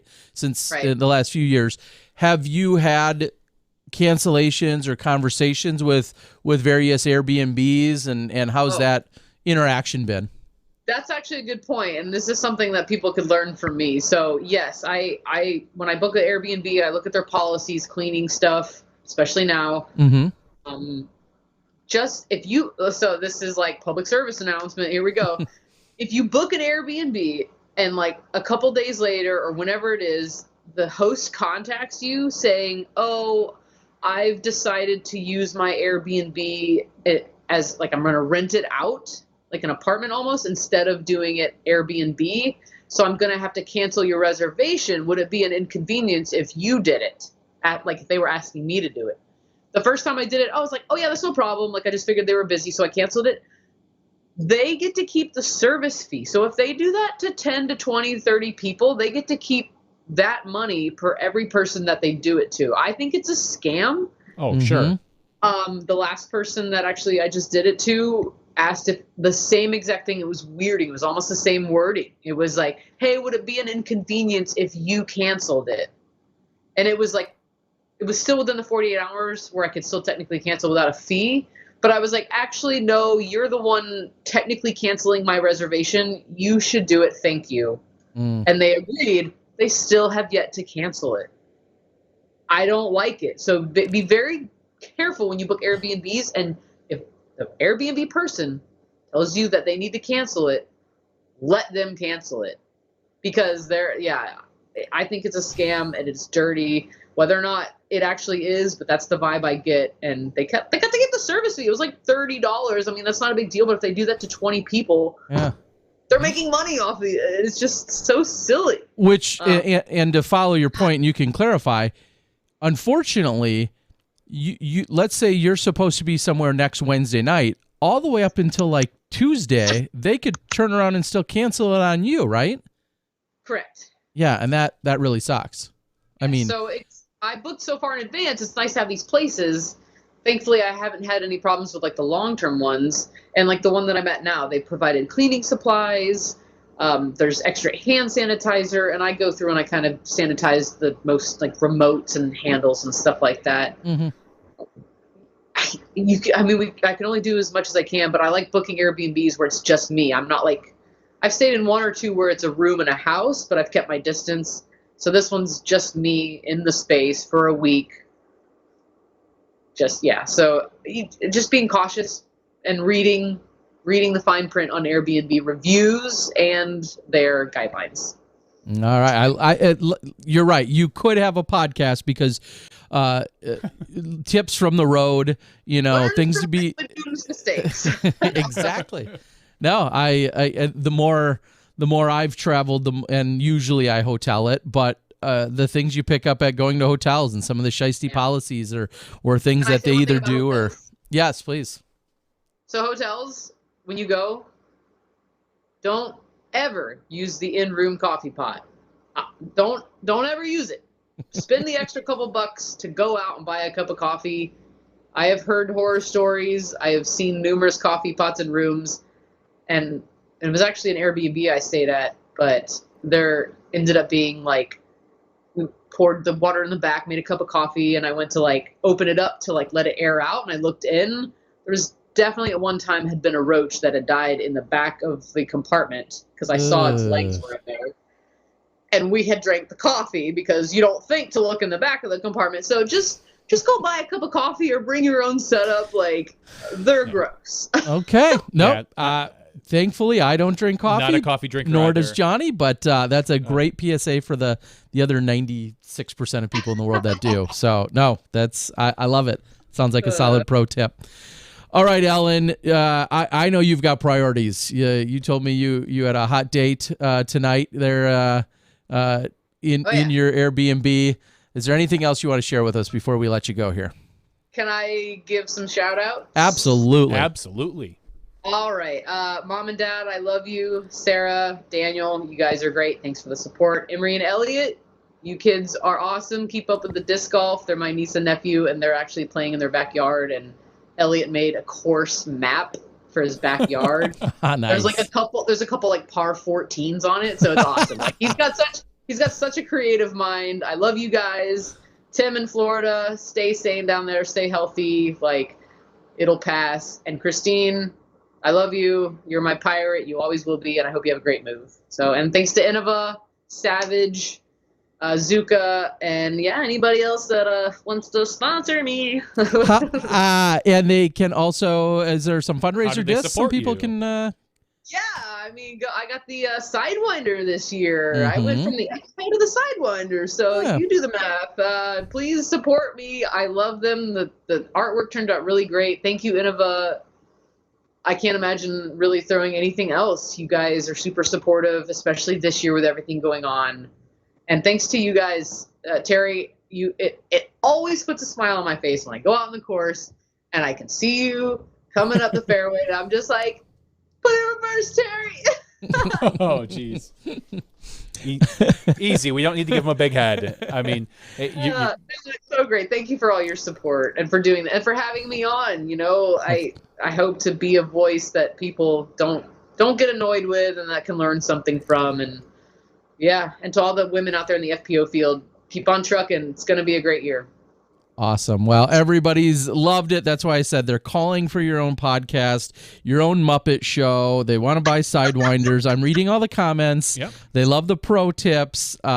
We definitely need to catch up more often. It's been great having you, and we're looking forward to having you back, especially when you're coming back and saying, I took down the entire field at this big pro tour event, whatever that next one is. So we're looking forward to it. So, Ellen, thank you. Travel safely, be safe, have fun up there. Bogeys are dumb, as you said, and so stay away from those. Yes. And you guys, till next time. You guys stay safe out there. All right. Have Thanks a good a lot, night, Ellen. Ellen. Thank you so much. Good night. Bye. All right. Ellen Widboom, also one of my favorite lines that we heard this year when I talked to her on Saturday night. Her little mental and physical note for the day that she had written on her hand was win the day. And she went out there and just killed it on Saturday specifically. And that momentum and that mentality and that game plan all manifested. It showed up on Sunday and watched her just really round out that tournament. As you said, improved throughout the weekend and just an incredible performance. It just amazes me every time we see her walking up a fairway with that water jug. Yep. All I think is like, most people have their water in, some sort of container in their bag that's on their back. So it doesn't feel like that extra, like you're carrying much extra. But she's like lugging a water jug with her, hopefully with her off arm, just up and down the fairways. I would think like, God, that would get tiring. Like, but dude, she's tough as nails. Oh, I know she is. We don't need to worry about hold a candle to Ellen Widboom. Yeah, I have no longer concerned about any of her prowess out there. She's got it all under control, and she knows what she's doing. Like she said, all that discipline, all those things that she's learned, and she makes watching the best her faces on the course too. She's 100%, 110% committed to everything that's out there. So awesome to see. All right, yes, and very well received out there on the board. In terms of anything else going on, for our regular show, before we get to the after show, one little piece of news that hit the interwebs, the Facebooks, the internets tonight was something that was announced. We saw Steve Hill of the PDGA, formerly what will be formerly of the PDGA. What will be formerly. Yeah, I think that's proper English. He's the writer. He should know. No, he's not a writer anymore. He has accepted a position with UDisc. And I don't have it in front of me exactly how you word it, but I believe he's going to be like a marketing manager. Yeah, marketing manager. So, and obviously you hear Steve Hill during the PDGA podcast as him and Sarah Sinclair do that, and I think it was stated that he'll be doing that throughout October yet. Do you think him doing the interviews with the 17 board candidates, that was the straw that broke? He's like, I'm done with this. No, I don't think it was so 17. I bet you it was about 3 of them. Like 3 of them just cracked him. No, so he said the pleasure of working with Matt, Josh, Monica, Dan, and Alex several times over the last few years, and he's stoked to join the UDisc team. It's a fantastic product, and he goes on to pump up UDisc. We know they're awesome. So that's great to see, and he says he wants to express his gratitude with the teammates over at the PDGA and the amazing work that they all continue to do. I'll be jumping on board with UDisc in a couple of weeks, but I'll stick around to co-host the PDGA radio through mid-October, so you're not getting rid of me entirely. Frown face. I've been fortunate enough to build some fantastic relationships in the sport and look forward to that continuing. So congratulations. I wouldn't be shocked, and this is just guessing, to see him do another podcast, like a UDisc style podcast, maybe stats related, maybe not. I don't know what his passions are, but he puts together a pretty good show for the PDGA, and he did with Ultra World as well. So it wouldn't shock me to see him continue that trend maybe next year with something UDisc related. Yeah, we'll see what's in store for all of them. And again, best of luck. Of course, we had him just a few weeks ago as he was talking, and this segues beautifully into the get out and vote, rock the vote, I think they say at the PDGA. I believe that's MTV they say that. Dang it. But you're close. What's MTV? Let the kids know at home. MTV is what's called music television. Oh. No. I want my MTV? Not Vivo. No. Not Spotify. Not TikTok? Not TikTok. This was a channel on that television. You'd turn it on and you'd see your favorite artists like in videos once every 2 hours, and they were doing something. They were doing collabs with other MTV videoers? No. They had their own videos. They had their own videos, and they would play a song and put a video to it. Wow. Yeah. And they played it 24 hours. That's incredible. Didn't matter. You'd turn on MTV and there would be a music video. It was some crazy times, kids. Back in my day, kids. This is the last week to vote in the PDGA elections. Yes. If they get 465 votes, that gets them to 20% of the PDGA participants who active are members that are eligible to vote. Okay, and which I believe 14% was the previous number, maybe? Does that sound right? Yes, it says until Friday, July 31st. So please get out. Okay. I will just gently insert here the absolute open-ended opportunity to bribe my 2 daughters, PDGA number 40738 and 50738, Allison and Mackenzie Miller. Their votes have not yet been cast. Mine have. That's 2 more votes. I've already accepted the checks. Now, those 2 votes are still available. So, could I be bribed? I mean, could they be bribed? Yes. I'm kind of only kidding. So, Johnny, you voted already. I did. Good job. I did as well, as I said. So get out there and do that. Eagle, I know earlier talked about, he didn't give us the second list, but he did mention Nate Heinold, who's one of the incumbents. And again, there are a lot of qualified people out there. Please go out, do your due diligence, figure out who you want to vote for. And we've seen a lot of our pros. Maybe they're endorsing a player, or I'm sorry, endorsing a candidate, but more specifically, I've even seen some pros just go out and give that push and that encouragement to say, hey, go vote. Yeah. Ellen said something. Ellen said a lot of interesting things. Uh-oh. But one of the things she touched on was she had said that she had heard some things about some of the East Coast events with, I'm assuming, Green Mountain and MVP, with the states that they're in being as strict as they are. It was just announced a couple days ago that Illinois has just put Wisconsin on their list of quarantine locations. So it's going to be interesting to see some of our pros who are going to the Lake Superior Open and staying in Wisconsin, and then to go down to Idlewild, then over to Ledgestone. I mean, in theory, you're supposed to be doing a 14-day self-quarantine. I mean, the way this summer is working out and the way some of these states are putting on and taking off a lot of these other states, especially some of the ones like Wisconsin, which is, it's not horrible here, but we have seen it quite an uptick over the last couple of weeks. It could really throw some things into a real problem with the disc golf tour, a tizzy, so to speak, because I know that Massachusetts has like a 14-day quarantine list for a bunch of states, and I'm wondering if that's why they're looking at adjusting or I don't want to say canceling, because I don't think that's on the table yet, but just monitoring those events and what might happen with them. And I think this continues to be a very fluid situation in terms of new restrictions and then restrictions being lightened and reduced. I think we're going to just kind of see that happen throughout, and obviously that's just kind of the nature of all of this for this year. And I can really appreciate and be I've taken notice of the players out there that have genuinely just been happy or ecstatic or content, or content is maybe on the low end, elated that we have golf to play. They're very grateful for that, and the Pro Tour is doing all of the measures to follow with state and local guidelines.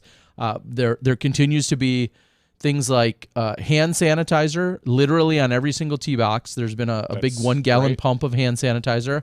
It smells great. I used it quite a few times this weekend. And then, there's a spray as well. And we saw that being sprayed on the baskets. Now it's at the tee of every hole, so the players, whether they want to spray it on their hands or their disc or any of their equipment, things of that nature. And it's heartbreaking to not have spectators at some of these events, or large amounts of spectators. But right now, we have to take it a step at a time and do everything within our means to at least provide the opportunity to have golfers play golf. That's the first step. Whether or not we can have some or a lot or a few spectators, that obviously is secondary. But just the fact that we have them playing golf it's been no small task. I was just saying that out loud about Illinois. Some of the Wisconsin golfers that go down there for Ledgestone, what are they going to do? Are they allowed to do that? I mean, I don't know. In general, who's checking up on that? I know that there are possible fines if you're caught, but I don't know. Like those are questions that are going to have to be answered at some point.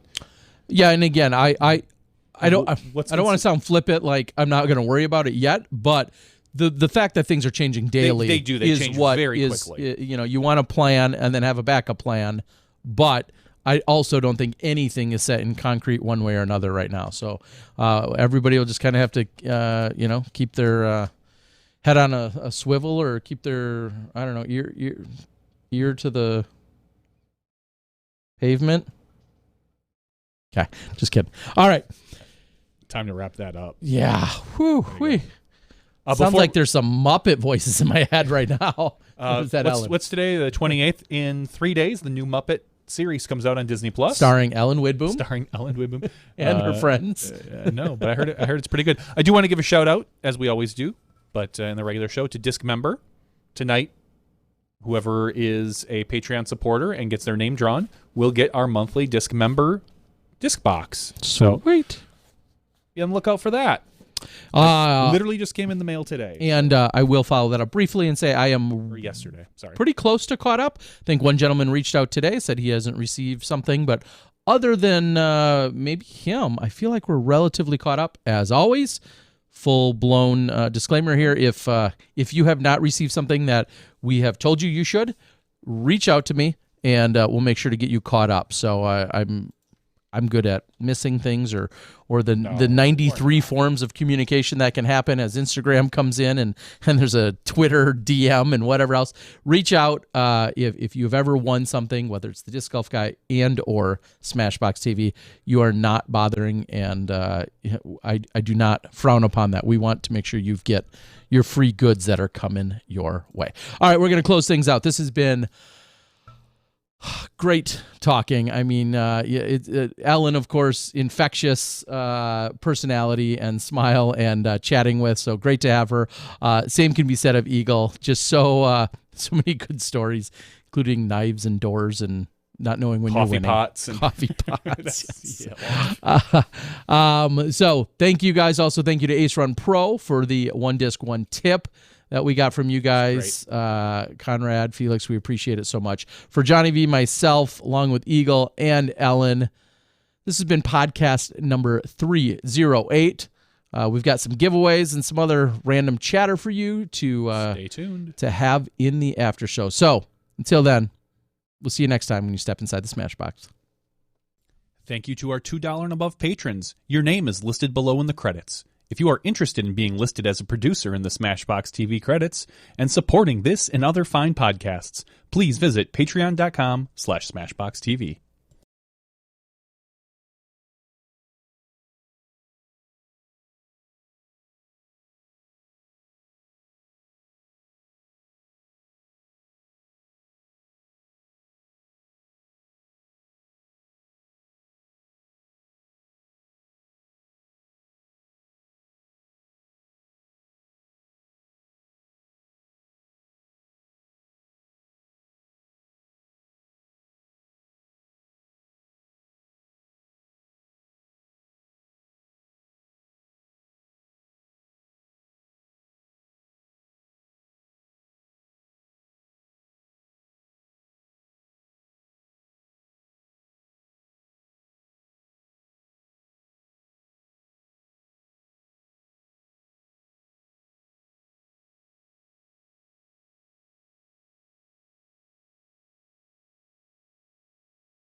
Hello, everyone, and welcome to SmashBoxxTV's podcast 308 After Show.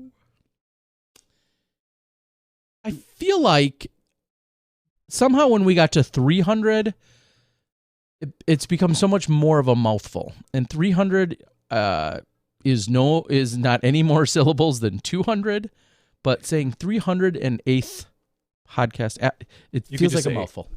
Podcast 308. You could say that. But I try not to say I don't want any. Really? Well, I mean it's 308. It is. So I know how that could get somebody worked up. No, colloquially, I think no one really. I mean, I know most people wouldn't catch that or care about it, and I understand that. My favorite, as a quick side note, and this kind of backtracks a little bit to Eagle earlier when he was talking about his haters in the regular show. There was a nasty just at 100% jerk comment left on some conversations with regard to Eagle. Just somebody who's clearly a small-minded person. And they lashed out and had a handful of nasty sentences with regard to Eagle.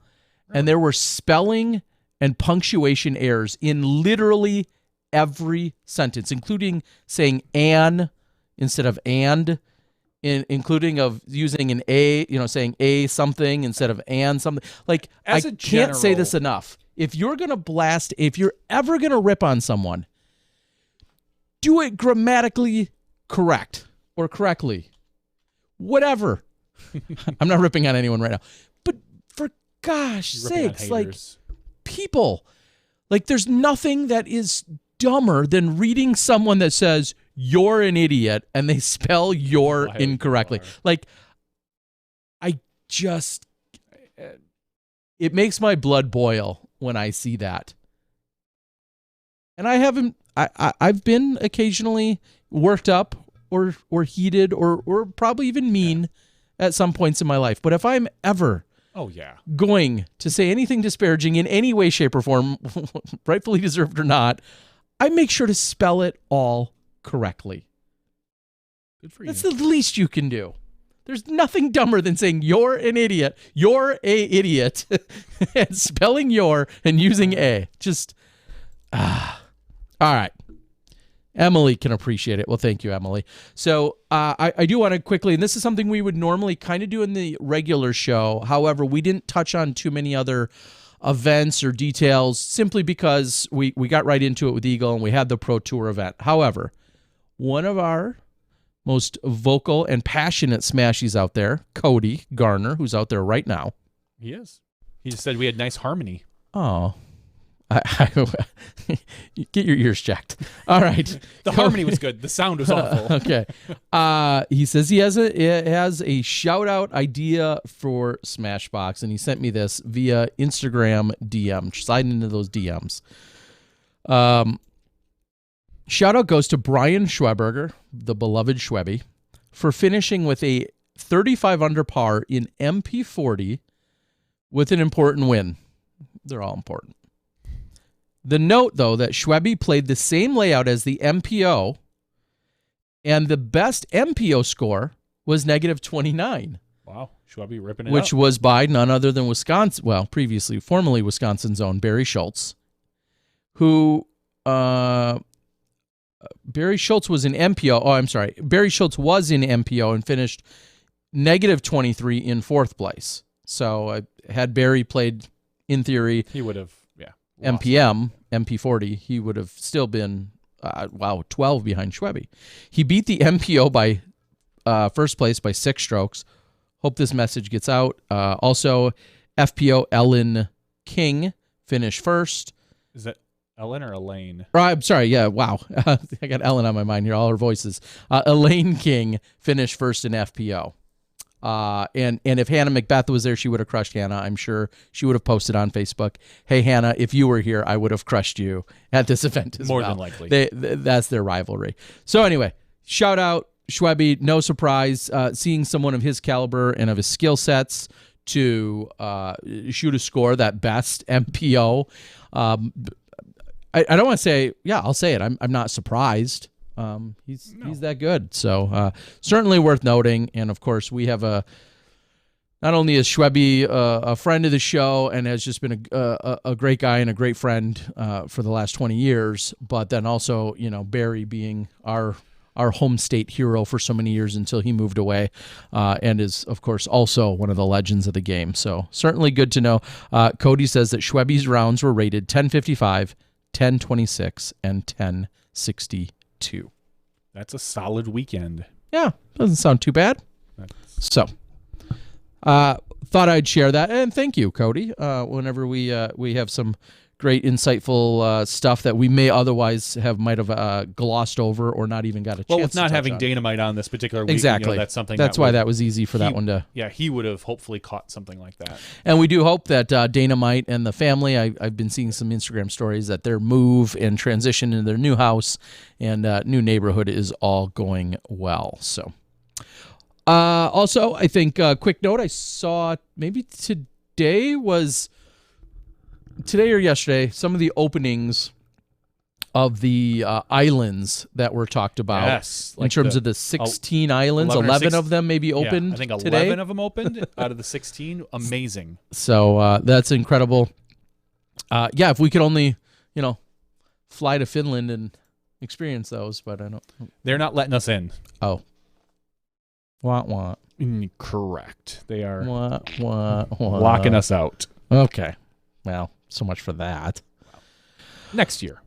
Maybe we'll get there next year. Maybe we'll find a way to get over there at some point. But congratulations, UC Discmania, Disc Golf Park, anyone involved with that project, a massive undertaking.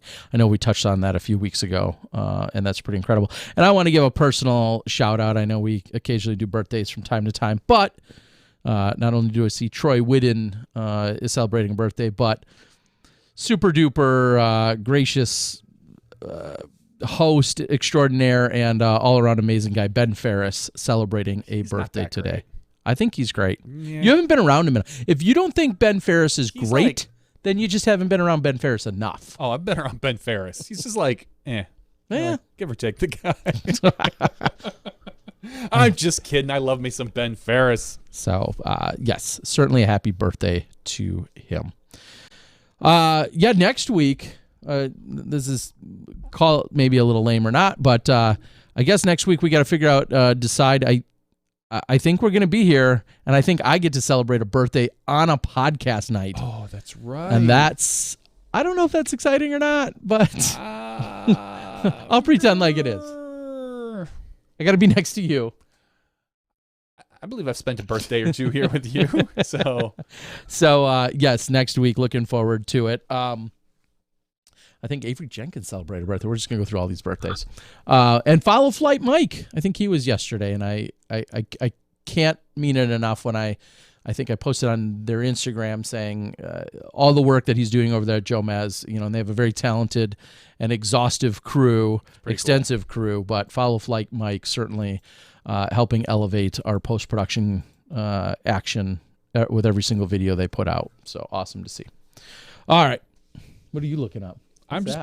This is the. Oh, wow. That's not as exciting as I thought. No, this is the live view. The dashboard, so to speak, that tells me if cameras are plugged in and what they're giving and what signal. I just was popping through my tabs, and this one happened to come up. I was actually about to close it. Wow. Okay. So. All right. So I've got a potential conversation for debate here. Oh, boy. This is the one I forgot a couple weeks ago. Okay, lay it on me, Terry. I'll tell you the right answer. Because I always have the right answer. There's if only. There are other answers. Just think. But mine are the right ones. Just think if that was true. It's mostly my life true. would be so much better. It's mostly true. No, my life, as a longtime friend of yours, my life would be exponentially better if you always had the right answers.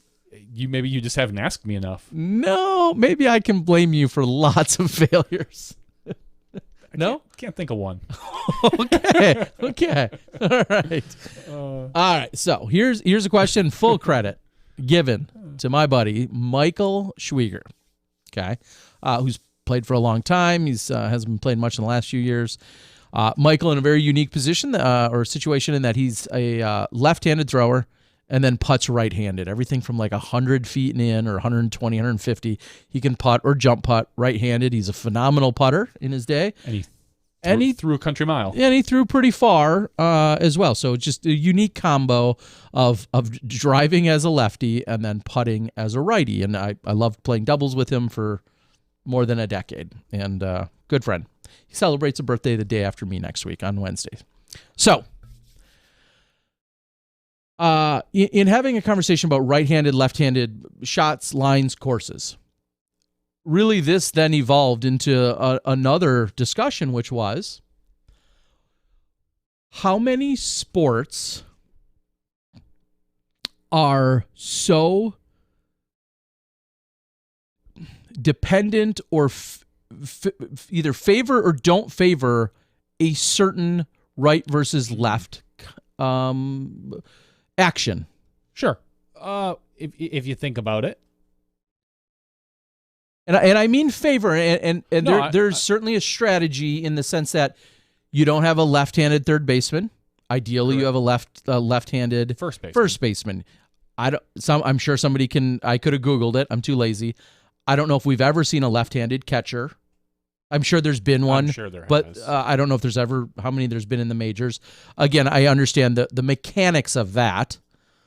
I think of a bowling alley. And I think, well, I know there's oils and there's patterns they put down. If most of the players are right-handed, the oil wears in a little differently as opposed to, the side of the lane that's used less frequently being the left side. But here's my question. Can you guys tell me in what other sports where there is such a disparity between a right-handed and left-handed person? As of 2008, there have been 236 catchers who batted left-handed. Yeah, I know. Of the 236 that batted left, 225 of them threw right-handed. Okay, so 11. Yeah, so basically, and this is and is that MLB? I'm guessing. I'm guessing this is. I mean, I can't personally think of one left-hand. Now, I followed baseball extensively for about 15 to 20 years when I was a kid, and then not much since then, but I can't think of one left-handed catching. And again, I get it. Those are mechanics. Those are, and there's lefty batters and there's lefty pitchers, and those are all some of those. I understand some of the advantages and disadvantages, but in terms of basketball, it doesn't really advantage you to be lefty or righty. I mean, most of those guys are so good with both hands as far as things like layups, and you're shooting from. There's how you're guarded. Really, same could be maybe said in ultimate, how you're guarded when there's a lefty on the team. But in terms of disc golf, let's be fair. Like, it really matters. When you go go to a course, that's if it's a stark or if it's an obvious favoritism. It's crazy how much that jumps out at us. Yeah. Because golf, it really doesn't matter. And that's where I'll claim 100% ignorance. I don't know enough about golf in terms of Tiger versus Phil, and Phil being, I think, the most prolific lefty that I know in golf. Of course, there's hooks and slices and draws and all that other stuff. I get all that. And I'm sure it matters. Golf is probably the next closest. But can you name another sport where righty versus lefty is so impactful on the day-to-day Someone said competitiveness? Maybe boxing. That's arguable. I equate boxing similar to left-handed pitching, where it's left-handed pitching is more favorable because you have more right-handed batters. So you're throwing away from the pitcher, or you're throwing away from the batter. So being a left-handed pitcher has an obvious advantage. Similar, I think, to boxing, where if you have a left-handed boxer, you're punching into someone who is probably not as used to blocking a left-handed boxer as opposed to a right-handed boxer. So you might I guess that is an advantage, but. Okay, but that's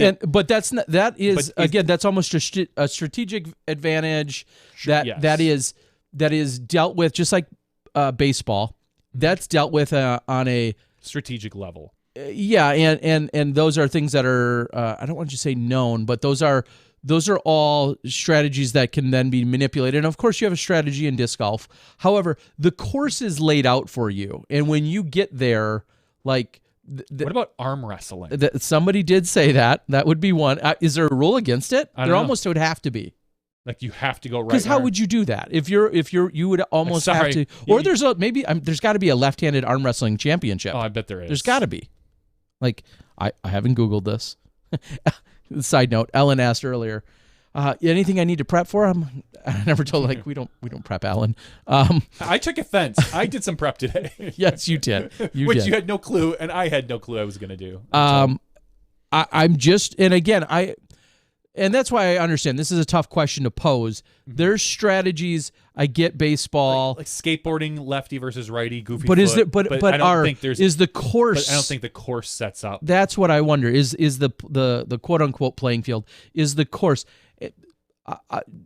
downhill skiing? Does there anything I wouldn't know? But is there it's anything pretty that symmetric? I mean, yeah, maybe. Again, I understand. I played a lot of baseball too. I understand, the advantages of being hitter. righty or lefty, and whether it's the pitching or it's the first baseman or a third baseman that would never be left-handed. I understand all those advantages. And how they're dealt with. I'm just wondering, is there any other field I can't think of where it could distinctly disadvantage someone? Yeah, because most fields are pretty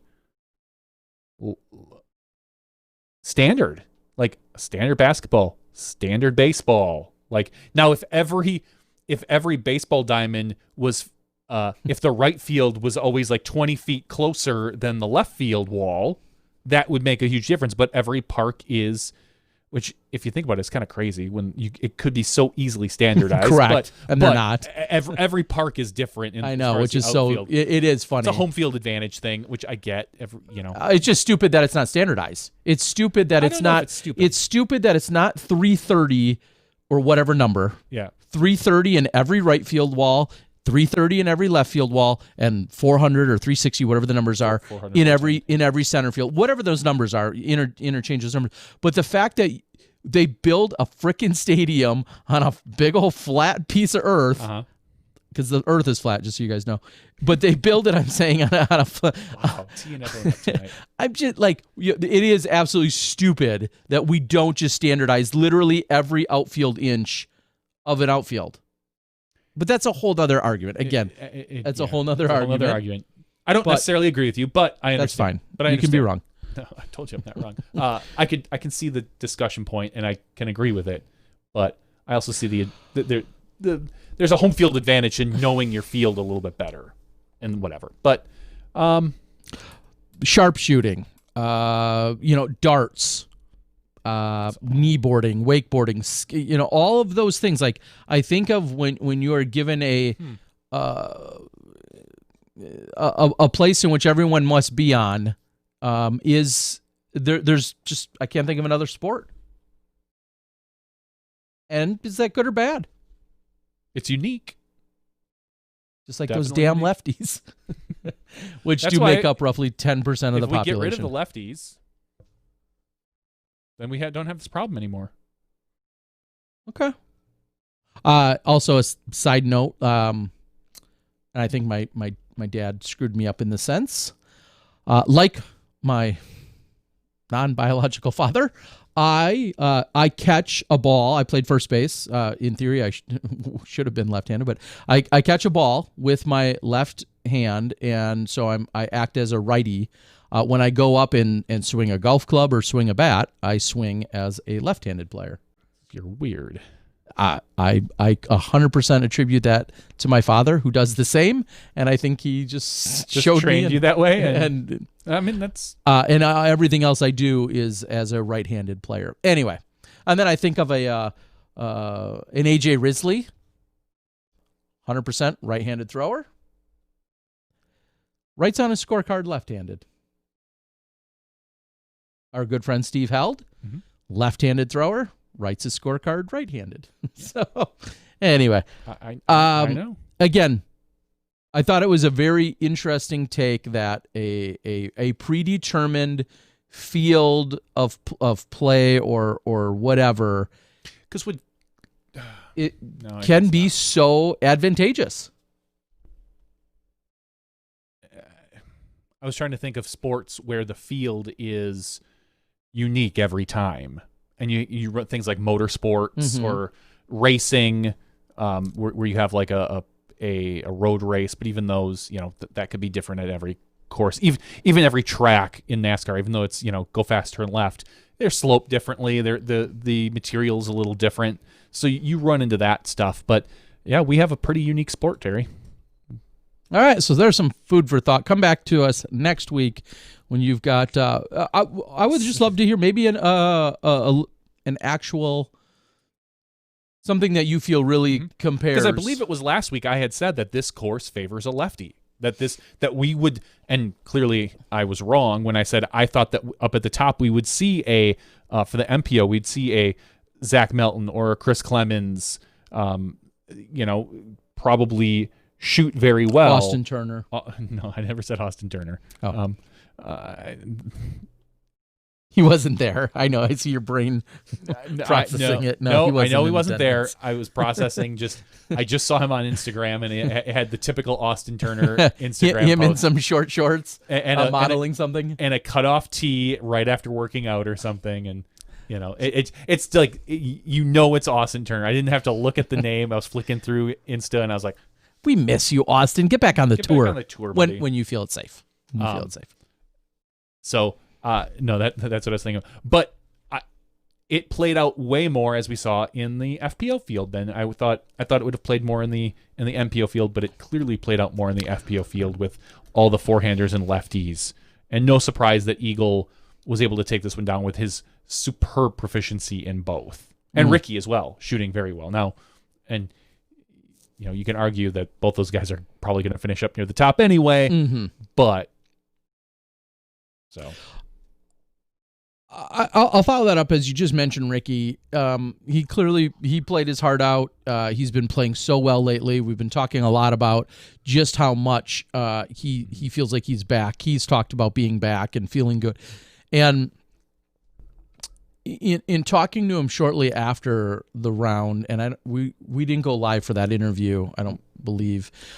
We had banked an interview, and you'll probably see snippets of it during maybe release throughout the week or leading into Idlewild or at maybe first round of Idlewild or something.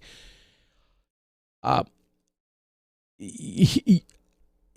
much as he's back and he's playing really well, I could tell he took this a little harder too. The loss? He was in contention. What's that? The loss he took harder? Yeah, And I don't expect any of our competitors who lose at the end in a very close battle, to be happy-go-lucky and jovial or anything. But I could see it and feel it in his emotions in talking to him that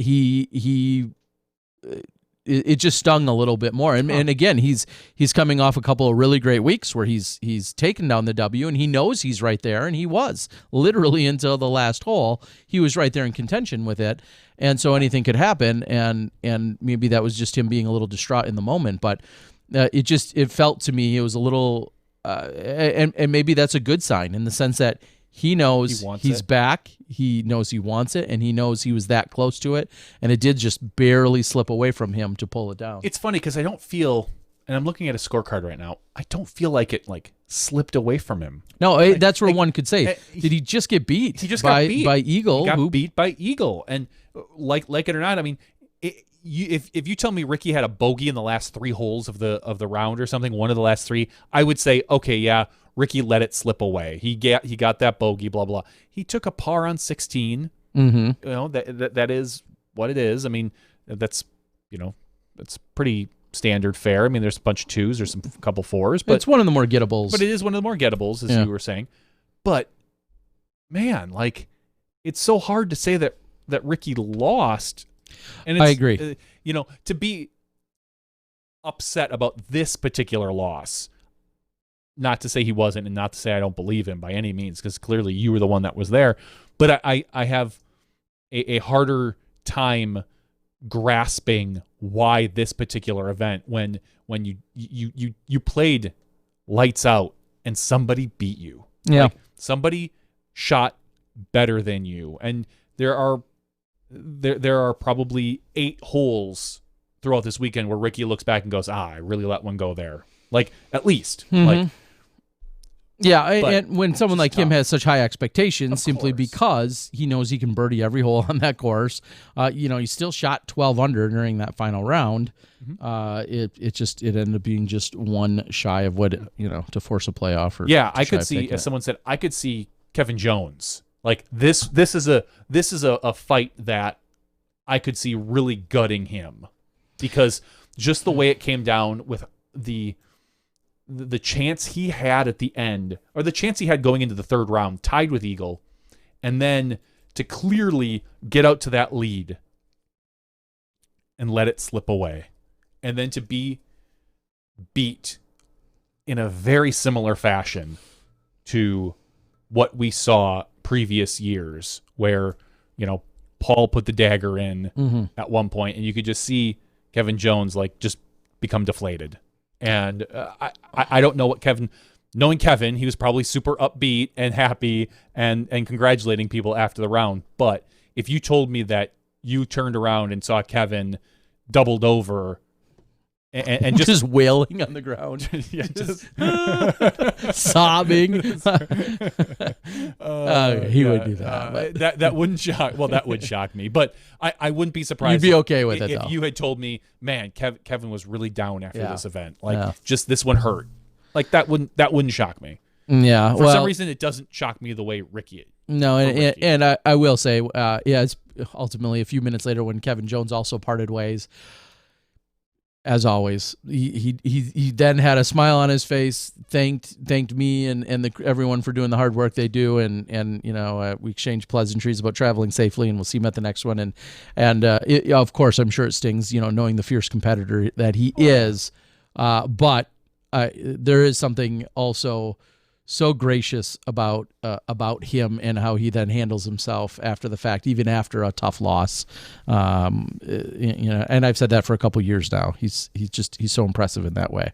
Some people are suggesting on the board, and she said it herself. Again, sorry, maybe in a canned interview, but Heather Young said it herself. She would like to work on more distance. She needs it. She does not feel like this course particularly suits her. Of course, her putting was still good, as you would expect. I think that's always going to continue to be good. I don't, knock on wood, I don't see her putting ever getting worse, really, because she's been so good at it. She knows how important it is. She's told us that, and she'll always, I think, be good at it, barring something crazy. Now, let's see, her next step in taking down a big event has to be to gain more distance. She likes short and technical. She feels that's a little bit more bread and butter, but she's going to be forced to play longer courses. No offense to any FPO, but all of them probably like short and technical because it gives them a chance against Paige Pierce. Like, how many women have you, other than Paige Pierce and Jen Allen, have you ever heard say, man, I really love those crusher courses. I really love the courses where I get to just bomb out discs. Those are the two FPL players that clearly, and I don't even know if I've ever heard Paige say it. I know she does like to throw discs far, and it clearly gives her an advantage. But every other FPL player, I bet you, would just go, yeah, if we never played another crusher course, I'd be okay with that right now. And that's just the way it is. Going back to Kevin Jones real quick, did you talk to Kevin at all about this particular shot? This is his approach. I believe it was it on 10 or 11 where he just yanks it. This had to be one of the worst approaches I have seen. If you want to get him on the line and ask him why he shanked this so bad, you could. I just don't know if you talked to him about it. No, I did not. And he's coming almost towards the camera, and he just goes way right. Yeah, maybe he just held on to it, or it slipped, or hit something. His finger or something. I don't know, but that was that is very obviously uncharacteristic. My jaw hit the floor. Like, I think I audibly gasped when he threw it in here. I was like, oh, what did he just do? Yeah, I don't know. So clearly, with something, we'll someone will have to talk to him about it. That's your job. I'll bring it up right before he tees off at the next big event. Please hey, do. I was looking at the footage. We were all talking about you. How did you And shank on hole that? 10, you just shanked. like what, Shankzilla, buddy. Gosh, Kevin, what are you doing? Yeah, that was pretty, No, I did not bring that one up. Okay. But if you want to create a special podcast with him tomorrow night, you could. Kevin, if you want to call in and let me know why you we can just have a one-hole breakdown. Ouch. Why did you shank that approach? Savage. No, I'm You guessing something jerk caught on his face. hand or something, but because it was just so far off. It wasn't just like a little bit. I mean, he just so. Maybe he was playing for the slope of the green from throwing it way up there, hoping to roll down to the basket. some kind of trick shot. I don't know. I'm not sure.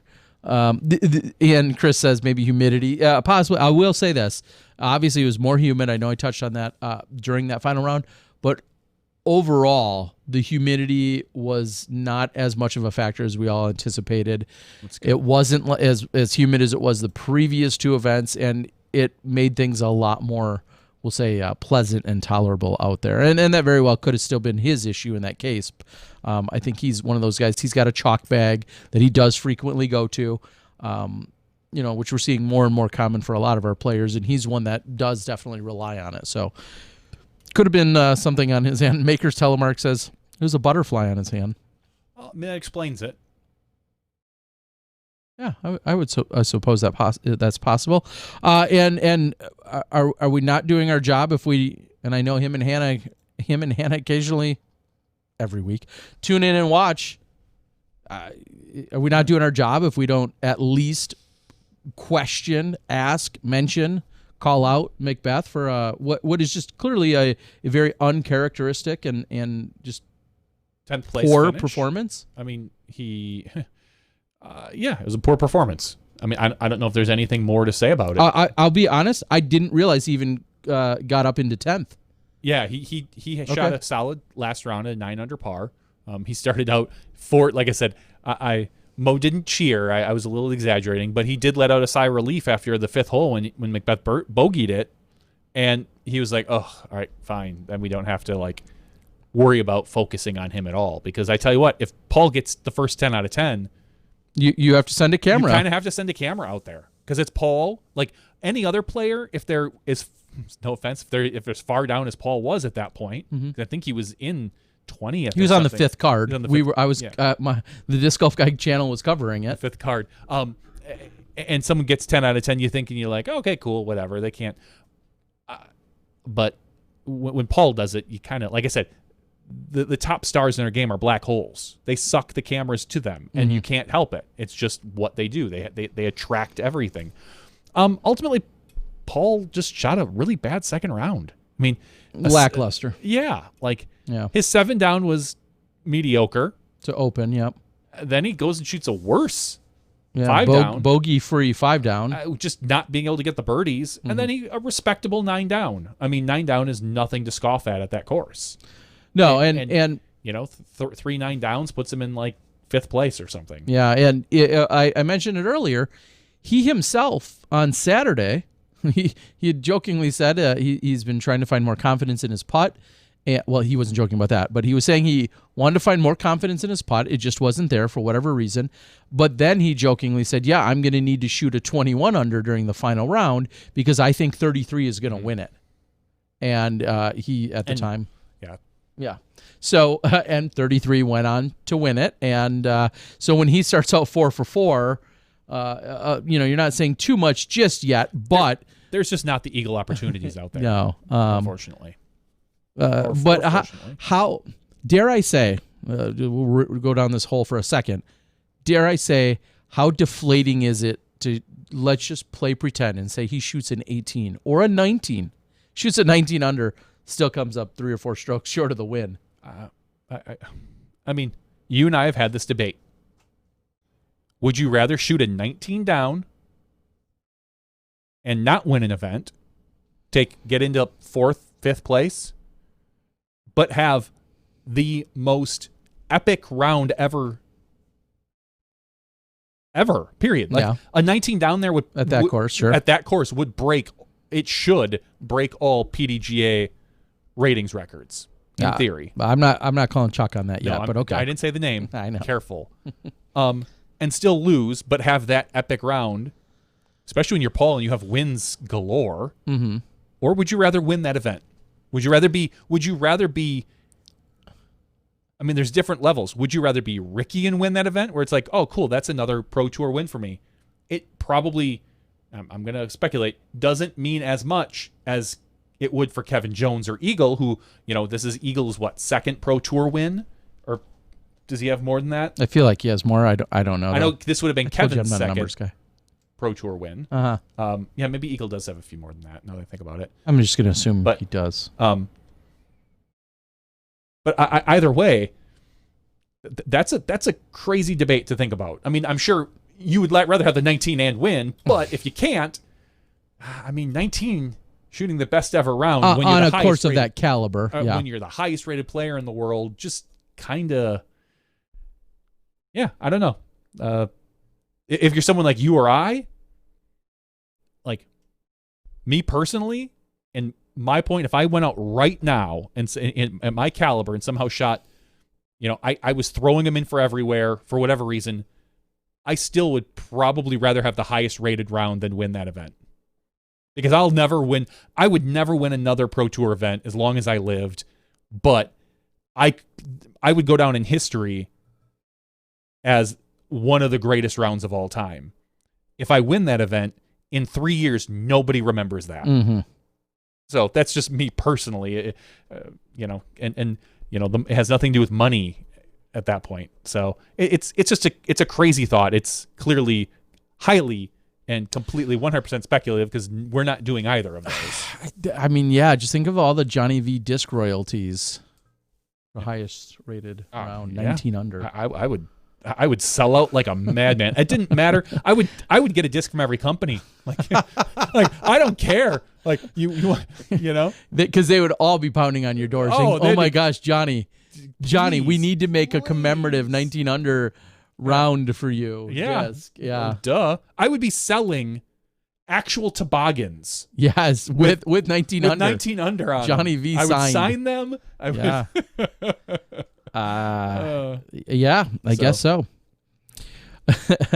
All right. Well, and then again, media wise, we saw him on the feature card first day. Brody Smith, respectable. Absolutely, and not only just the first day, and I haven't posted it yet. He doesn't. No one knows this. He doesn't know this. Just at the last moment when I was standing on T1, you tricked him. I turned over. I turned to the side and saw Brody putting on his final hole of the tournament, and I got him birdieing it along with the celebration of him birdieing hole 18 to finish out, which I would celebrate. Yeah. First hole, last hole, doesn't matter. Getting a birdie on 18 is great. Finished with a birdie. And a very, very, I would say just a solid performance out there. Mm-hmm. And here's where I'll put it in perspective slightly. Agree or disagree. He finished in 70th. Again, we said how many thousand rated players were there. Incredible. 143, 141, 142 competitors, whatever. Finished right around the middle, not too far off the cash line, literally just 2 strokes off of the cash line. And if you want to yell, scream, love or hate, whatever, the hype, let me just put this in perspective as I'm looking at it. Brody Smith finished 1 stroke away from our, I think, 2017 modified USDGC champion, Jeremy Colling. Mm-hmm. He finished tied with Nate Colling played? Wygren. Yep. There's a different joke about that him and I exchanged, actually. He finished... gosh, I'm sorry, I looked at it earlier. He finished ahead. He finished 3 strokes, and this is not to throw any shade or whatever. This is just for comparison. Shade, he finished 3 strokes ahead of our 2018 world champion, Greg Barsby, who might be injured or had a bad weekend, whatever. I'm just trying to put this in perspective that his 5 under was 2 strokes out of cash. So I'm not fanboying on Brody or in the grand scheme of things, I'm just saying his finish means nothing. Correct. In the big picture, it means nothing in terms of like to see someone who we know has just picked up the sport 7 months ago finish this well is an accomplishment. Mm-hmm. He's already cashed. He's going to be at Idlewild. At some point, he's going to cash in one of these Pro Tour events. I mean, it's inevitable. I don't know if there's much right now more to say about Brody. No, and that's why I said I'm not gonna drone on and on hits. about it. I was just putting in perspective that you're looking at the difficulty of the field, the difficulty of the course, and then putting in perspective of a couple other very distinguished players. And that's something that jumped off the page at me. And I will follow that up by saying I saw Germ just before he must have played relatively early on Friday and Saturday. But on Friday, the first round, I think he had a relatively early tee time. He was leaving the parking lot. He said, "Hey," I said, "Hi," and he said something about, "Yeah, I'm not playing. I'm not playing, or I didn't start, or something like that." He's like, no, I'm just kidding. I shot 3 under, but it felt like I didn't even start. I'm like, oh, well, maybe they'll let you start tomorrow then. And sure enough, I think he went out and shot like the same score the next day. So clearly not an ideal weekend for Big Germ. Yeah, he shot a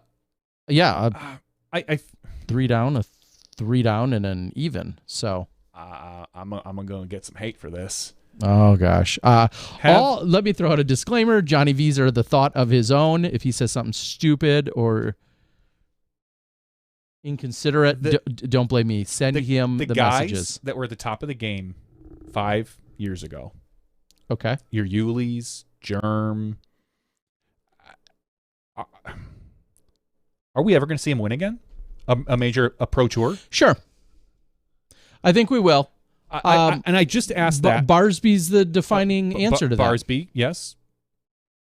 Yeah, I mean, I just think it's tougher. It's way tougher now. The talent that we have at the top of our game is it's almost like you just those think guys, they're unbeatable. I know. No, I don't think they're unbeatable, but those guys, like, there's so many of them. Sure, that you got to get past them all. You have to get past them all. Like, and Macbeth has been able to kind of stay at the top of that game, but like, okay. I mean, I think that to answer you, I don't want to say this flies in the face of what you're saying, but I understand where you're coming from. And as I'm looking at our top players and who's the hot now, your Heimberg, your Lizotte, your McMahon, Dickerson, Eagle, yeah. Those are all more so in the last few years. Wysocki obviously can and will continue to win. Garrett Gurthie, he had finished 27th here. Double G, I think, of his Masters Cup win. I think when he's right there in contention, I think on any given weekend, he can certainly pull it off. He has to putt well. That's his thing. And same can be said of Drew Gibson. Philo, I think Philo on any given weekend can put it together. Now, he's got a tougher uphill battle. I agree, as I see the pause in your face. He's got a tougher uphill battle, but I still, if you said, I just think there are put $1,000 on will Philo win another big event against this top field, I would take the bet that he will again win. I would take for Philo. I would take that bet. I would go against that. Okay, like, and then the defining person in this whole conversation, Nico LaCastro. Yes. His weekend, I don't the preserve, yes, he may have been by the no elite means of the elite in 2008 and 2000, when he won the USDGC and all that stuff. But I understand what you're saying. We have a dominant new generation. However, let me put it this some way. of those guys can still win on any given weekend. Sure. It's just tougher. It is. Let me put it this way. Uh-oh. Now you're going to go full jerk. Will those guys ever be in your top 5 again?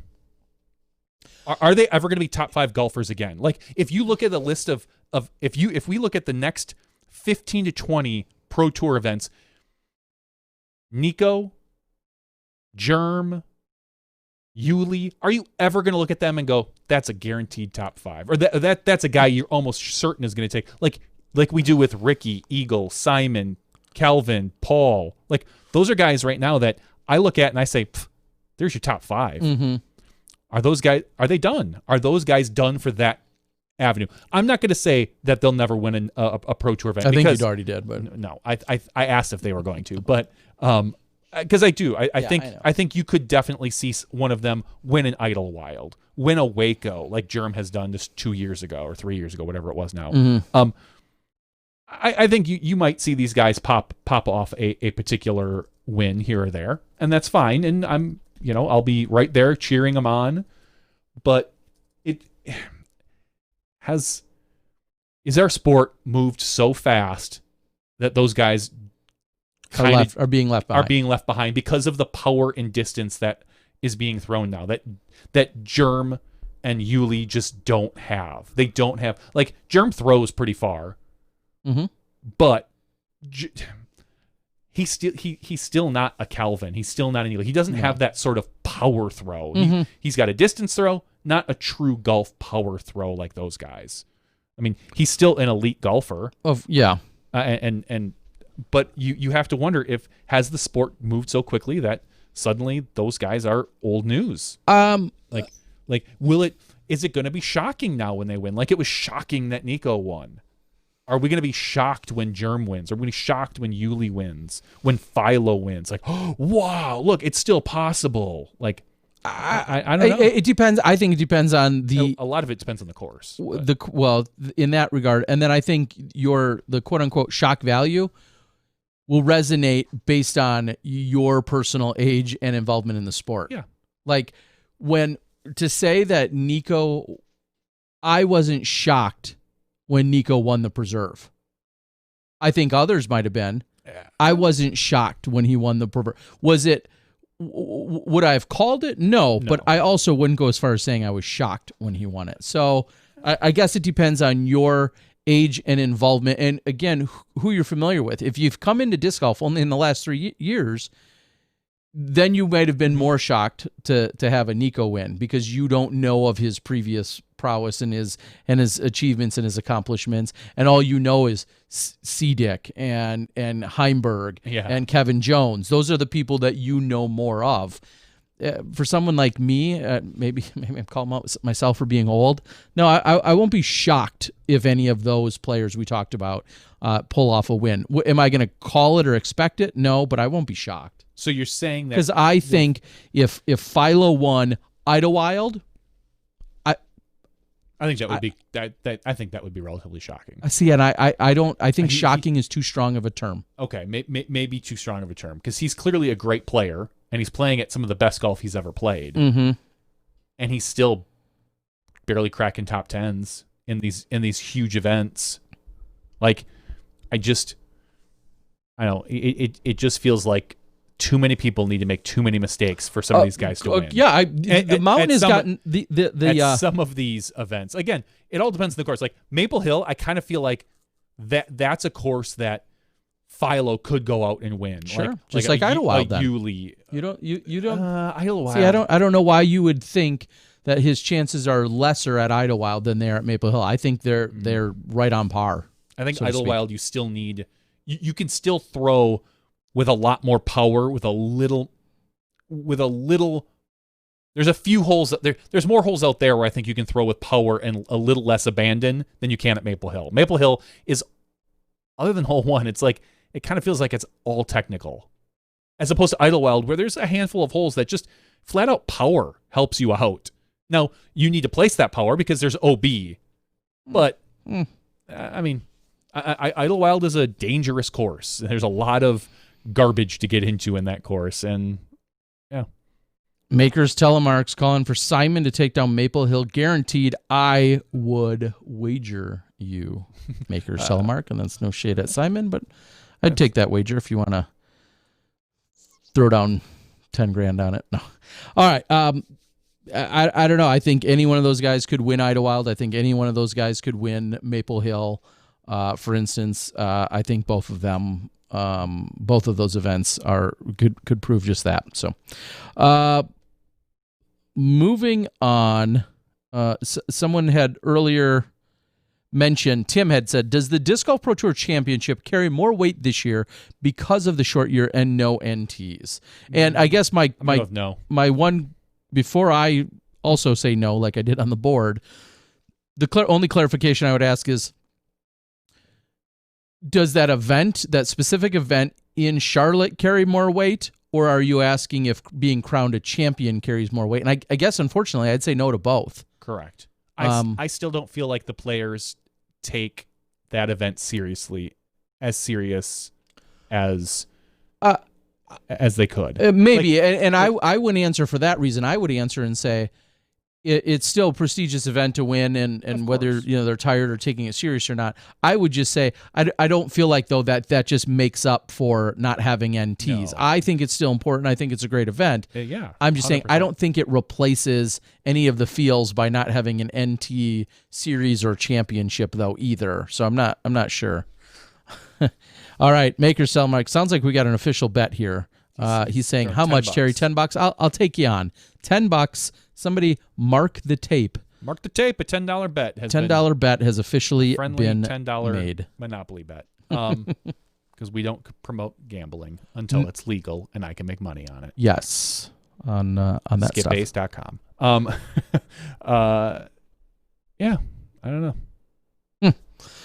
Let's give something away, Terry Miller. Let's do it. We have this wonderful disc member box. Came in the mail like yesterday or something like that. And it could be yours, folks. It could be yours. I have no clue what's in here. It's amazing. It feels. It feels amazing. Wow. Yeah, it does. It definitely feels like here. Seriously, like feel this. Oh my gosh. Like yeah, that feels great. Oh, that feels so good. Yeah. Be careful. Easy. Someone's got to take that. Sanitize it when you I get don't it, think folks. there's any COVID on my forehead. Well, It'll be gone by the time it gets to you. transmitted to every postal person. Congratulations. So We're gonna give that away. We're going to give that away. So I want to thank Discmember once again for supporting the podcast and giving us these wonderful giveaways to hand out to our Patreon supporters. If you want to be a Patreon supporter, you can go to patreon.com/SmashBoxxTV. Blah. And for as little as $1 a month, you can be eligible to win that. If you give us $5 a month, though, Oh my gosh. you get put up on the wall. Just And that's think not about that. like a punishment. No. Like it used to be when you were a kid when you got put up on the wall. No, you're not holding any corners up with your nose. You don't have to balance anything on your head and stand in the corner. We get to look at your beautiful faces here, And you get to look at us. and you get to look at us, and it's not creepy for once. Mm. It's truly not creepy. Although my favorite thing is when we're walking up 18, and I'm sure you've heard this, and we pretty much have a winner in a tournament. Mo's favorite line is, "All right, cameramen, get creepy," and that means basically stick cameras not in their face, but turn the cameras towards the winner. It's Yeah. like get creepy. Everybody start filming one person.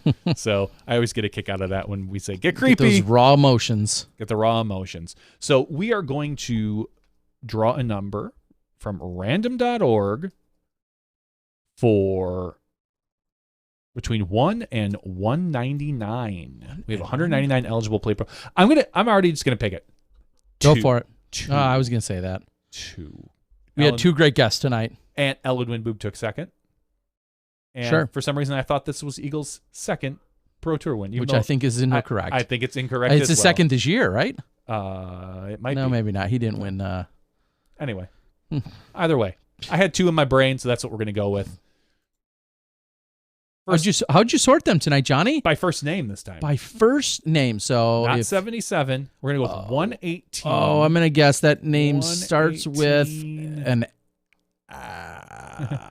It's an M. I was It's going to say M. Manuel Oliver. Manuel Oliver. Congratulations, Manuel Oliver. You are going to get this disc in a box. Not creepy at all. Mm-hmm. It's my disc in a box. Terry sings along with it. Yes. All right. So, Christian Carrion, now has, I think, written this twice. And Christian, that's how you better believe you super chat. That's how you get our attention. That's right. Money talks. Now, states manufacturers need to sponsor less MPO players and focus on the juniors in the sport. Here's what I can say to that. Everyone has a different marketing agenda, and I firmly believe in the I'm not going to tell you how to spend your money. I'll tell them. They don't have to listen. Yeah, they don't have to I'll listen tell to them. me, though. And here's, and I'll extrapolate that just a little and say, I could make a great argument that you're absolutely right. Investing in some juniors which is really tough to know where their career, where their livelihood is going to be, where their attention level is going to be, where their dedication is going to be. All of those things can wean, especially as you're a teenager or a very young player, or your college, your high school, any obligations, scholarships, not like there's a million factors there. So that I feel is one potential downside. But yeah, juniors, of course, it's hard to argue and say, well, juniors aren't the sport of the, aren't the players of the future, because obviously they are. I could make the same argument that you could get a bigger bang for your buck on the FPO side, and you could be sponsoring Ellen Widboom more, along with her amazing sponsor she has now. But you could get a lot of exposure in sponsoring FPO or doing stuff that enhances the FPO experience, game, payouts, whatever. I feel like that's a great bang for your buck right now, because it's an underdeveloped and or underserved portion of our disc golf community. You could also then turn around and say, well, I'm gonna go with the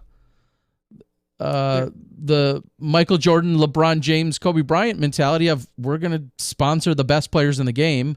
They're our biggest faces of the game. Therefore, being attached to them gives us our best bang for our buck. Like, that's why I say I think anyone, there's especially somebody with a marketing degree, could make an argument for every angle that you want to pitch. Because you know how often I hear and get people that say, hey, it'd be really awesome if you went to this tournament and you filmed these advanced players. They're our next pros. There's an argument there. Mm-hmm. It may be one I do or don't disagree with. There's certainly an argument there that our advanced players, our high level, upper echelon advanced players are the next touring professionals. You could say that. Problem is, who's watching them?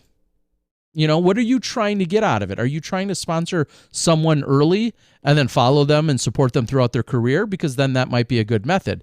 But if you're saying MA1 coverage is something I want to support or get behind, unfortunately, I just don't think that's the case.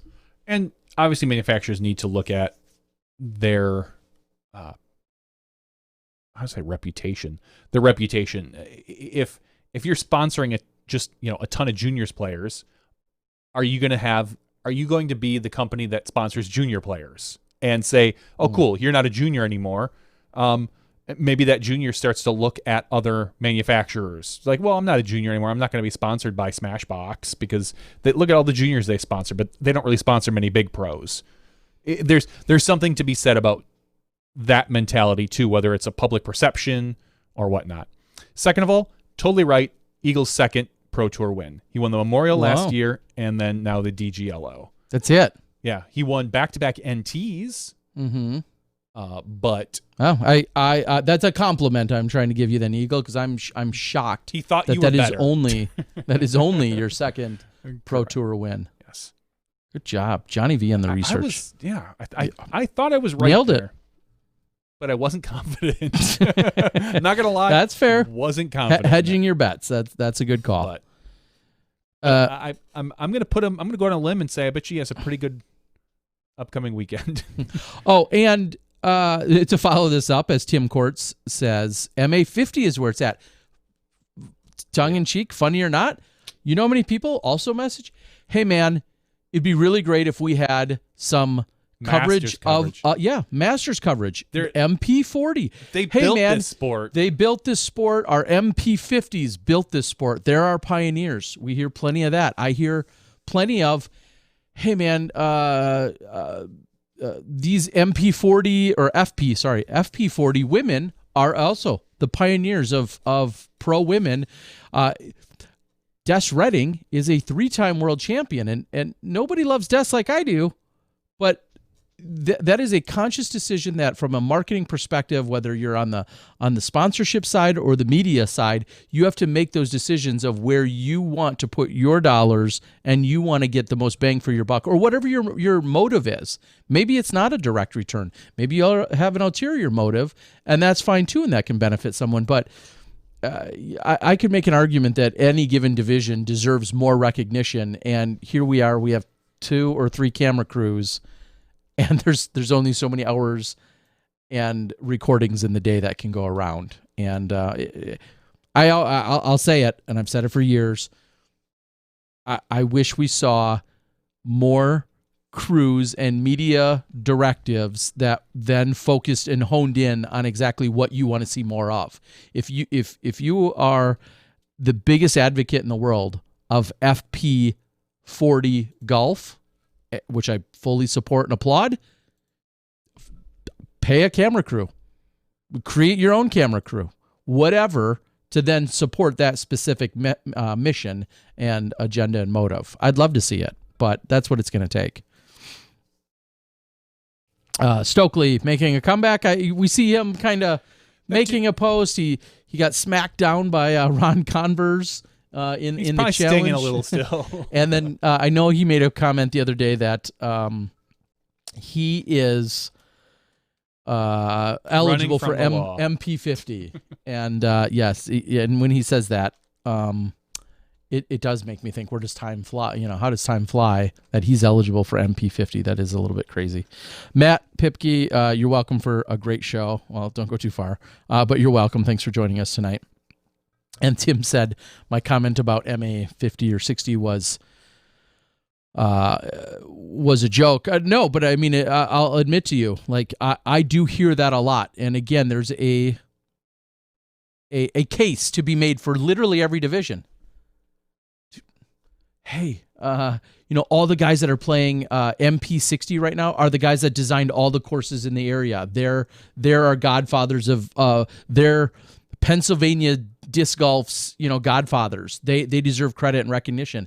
And I don't disagree with that, but who's going to go do that? Like, how do you put the resources to make that happen? And if you're not satisfied with what are out there, then, you go be that resource, is what I would suggest. There was another comment that I really wanted to touch on, though. Was Scott one of the original forehand players? That absolutely is true. Known as the longest forehand in the world for a while. I want to say, don't quote me because I make stuff up, but 546, 556, somewhere in that neighborhood was his measured forehand. And at one point, I believe that was a world record for having the longest forehand in the world at one point. And that would have probably been circa 96, 97, 98-ish time frame, if I had to guess. I know the X-Clone. I've got an X-Clone signed by him. And that was, somewhere in that time frame. So that would be my guess. The XL was 99, 2000, 2001 time frame. He was setting records with an XL as well. So, all right. I think... you ready? I think I'm ready to wrap it up, too. No, I'm not. I could go on for hours. All right. Good night, guys. This is all we... See you later. This is all the way until next week. We're going to celebrate all the way... No. Okay, maybe not. Let's not. No? I thought I had something else clever. It'll come to me next week, I promise. That I know isn't true. And then I'll write it down, and then I'll lose it again. But yes, one last thing. This is a good note to finish on. Okay. Silas Schultz has created a disc golf video.